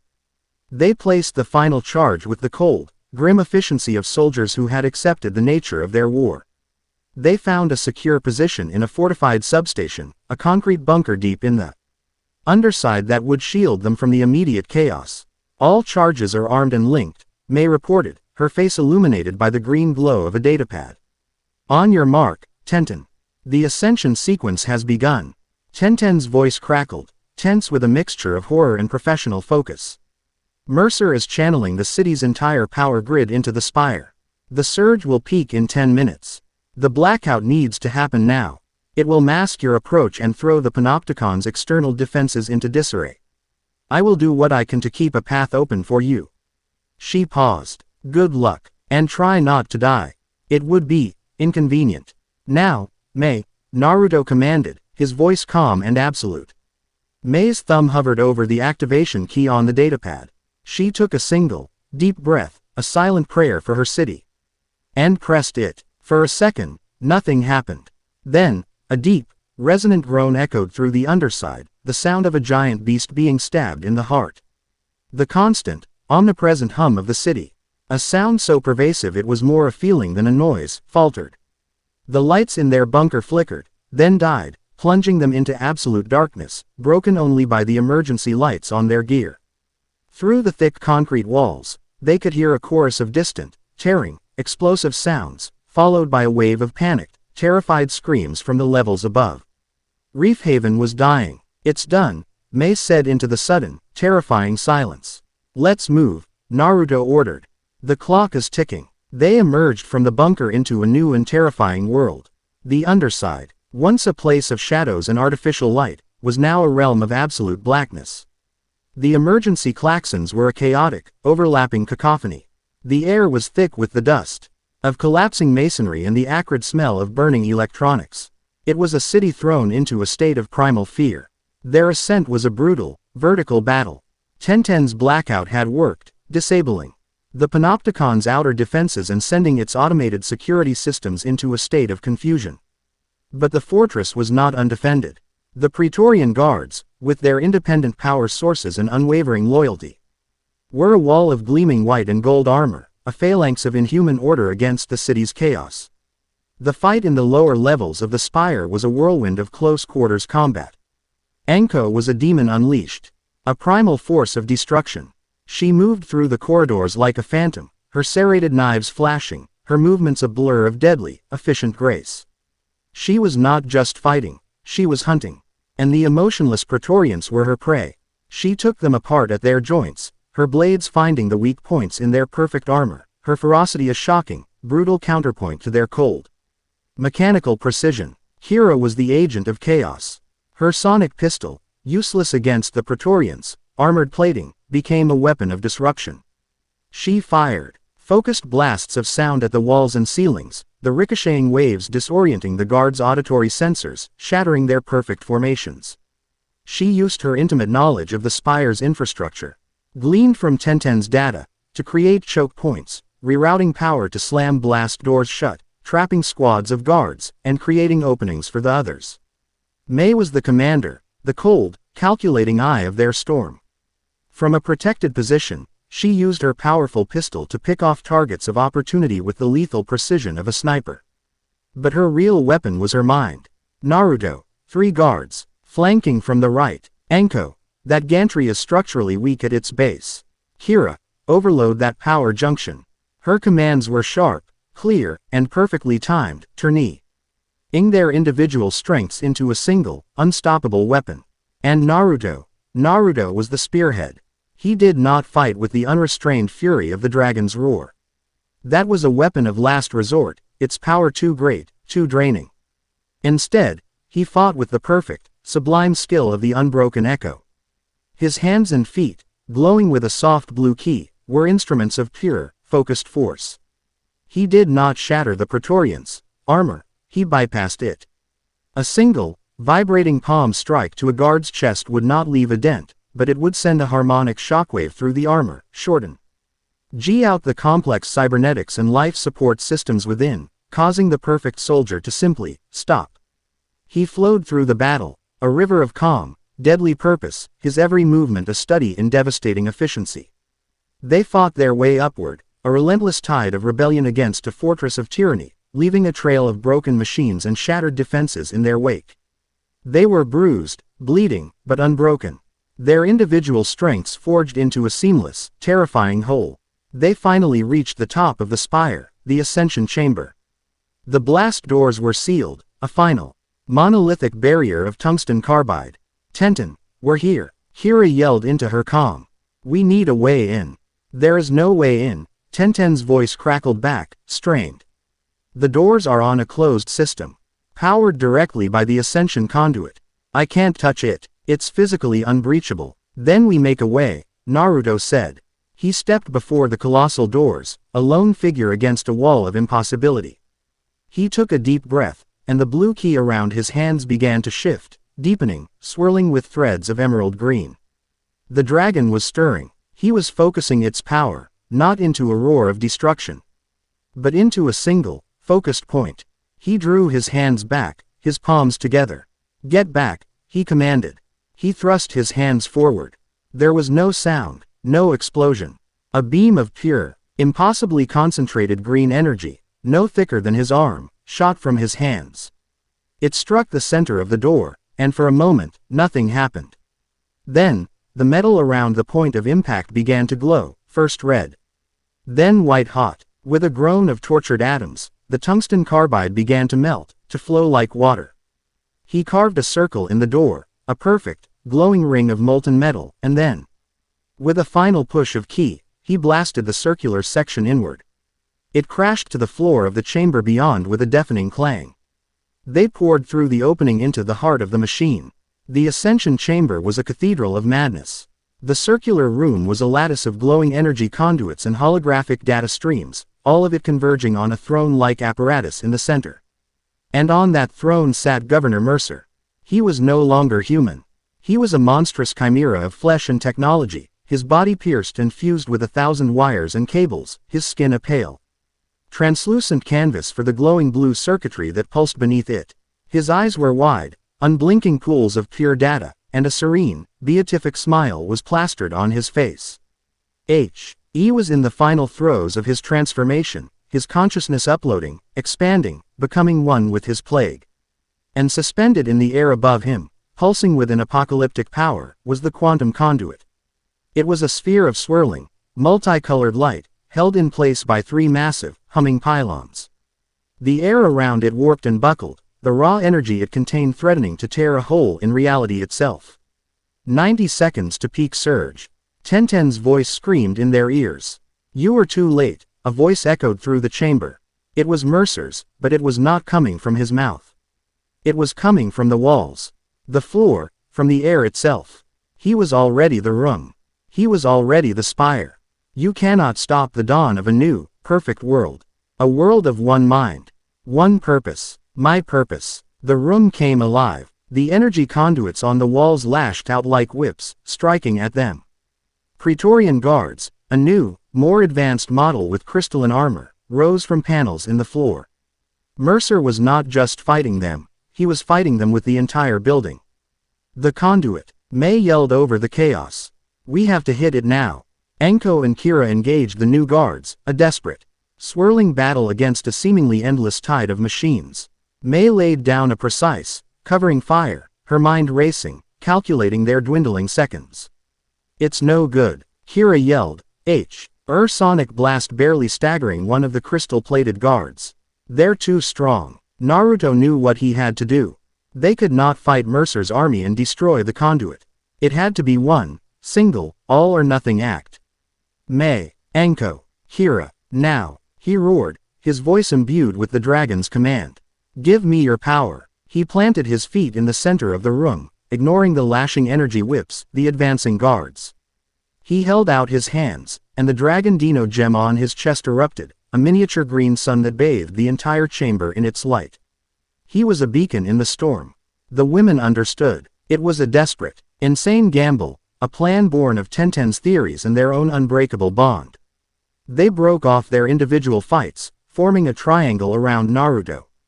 May held up her hand, her family's red Tyrannosaurus gem blazing to life on her pendant. "For Reef Haven," she cried, her voice ringing with a queen's authority. A beam of pure, regal red energy shot from her gem, striking Naruto in the back. Enko held her green raptor gem aloft. "For the hunt," she screamed, her voice a primal cry. A beam of wild, ferocious green energy joined the red, infusing Naruto with its untamed spirit. Kira, tears streaming down her face, held up her yellow Terra gem. "Let's give him some feedback," she yelled, her voice a defiant rock and roll scream. A soaring, vibrant yellow beam of pure, unadulterated freedom struck Naruto, completing the circuit. The 3 energies, red, green, and yellow, did not just hit Naruto, they flowed into him, merging with the emerald inferno of his own dragon power. He screamed, his body arching back, as a power beyond comprehension, beyond the laws of physics, surged through him. He was no longer a man. He was a living conduit, a prism for the combined, primordial spirits of the 4 most powerful creatures to ever walk the earth. A swirling, multicolored aura of pure, unimaginable power erupted around him, a storm of creation and destruction. "Impossible," Mercer's voice boomed, a hint of fear finally entering his godlike tone. "That power, it should not exist." 30 seconds. Tenten shrieked. Naruto brought his hands together. The swirling vortex of power compressing, focusing into a single, blindingly white point between his palms. He looked at the quantum conduit, his eyes now blazing pools of white-hot energy. "This is for everyone you would have sacrificed," he roared, his voice the combined roar of the dragon, the Tyranno, the raptor, and the Terra. "This is the end of your unity." He thrust his hands forward. The beam that erupted from his hands was not light. It was the absence of light. It was not sound, but the absence of sound. It was a lance of pure, focused reality warping energy, a raw, untamed peak. Of creation's dawn hurled at the heart of a madman's ambition. It struck the quantum conduit at the precise, infinitesimal moment that Mercer's ascension peaked. The result was not an explosion.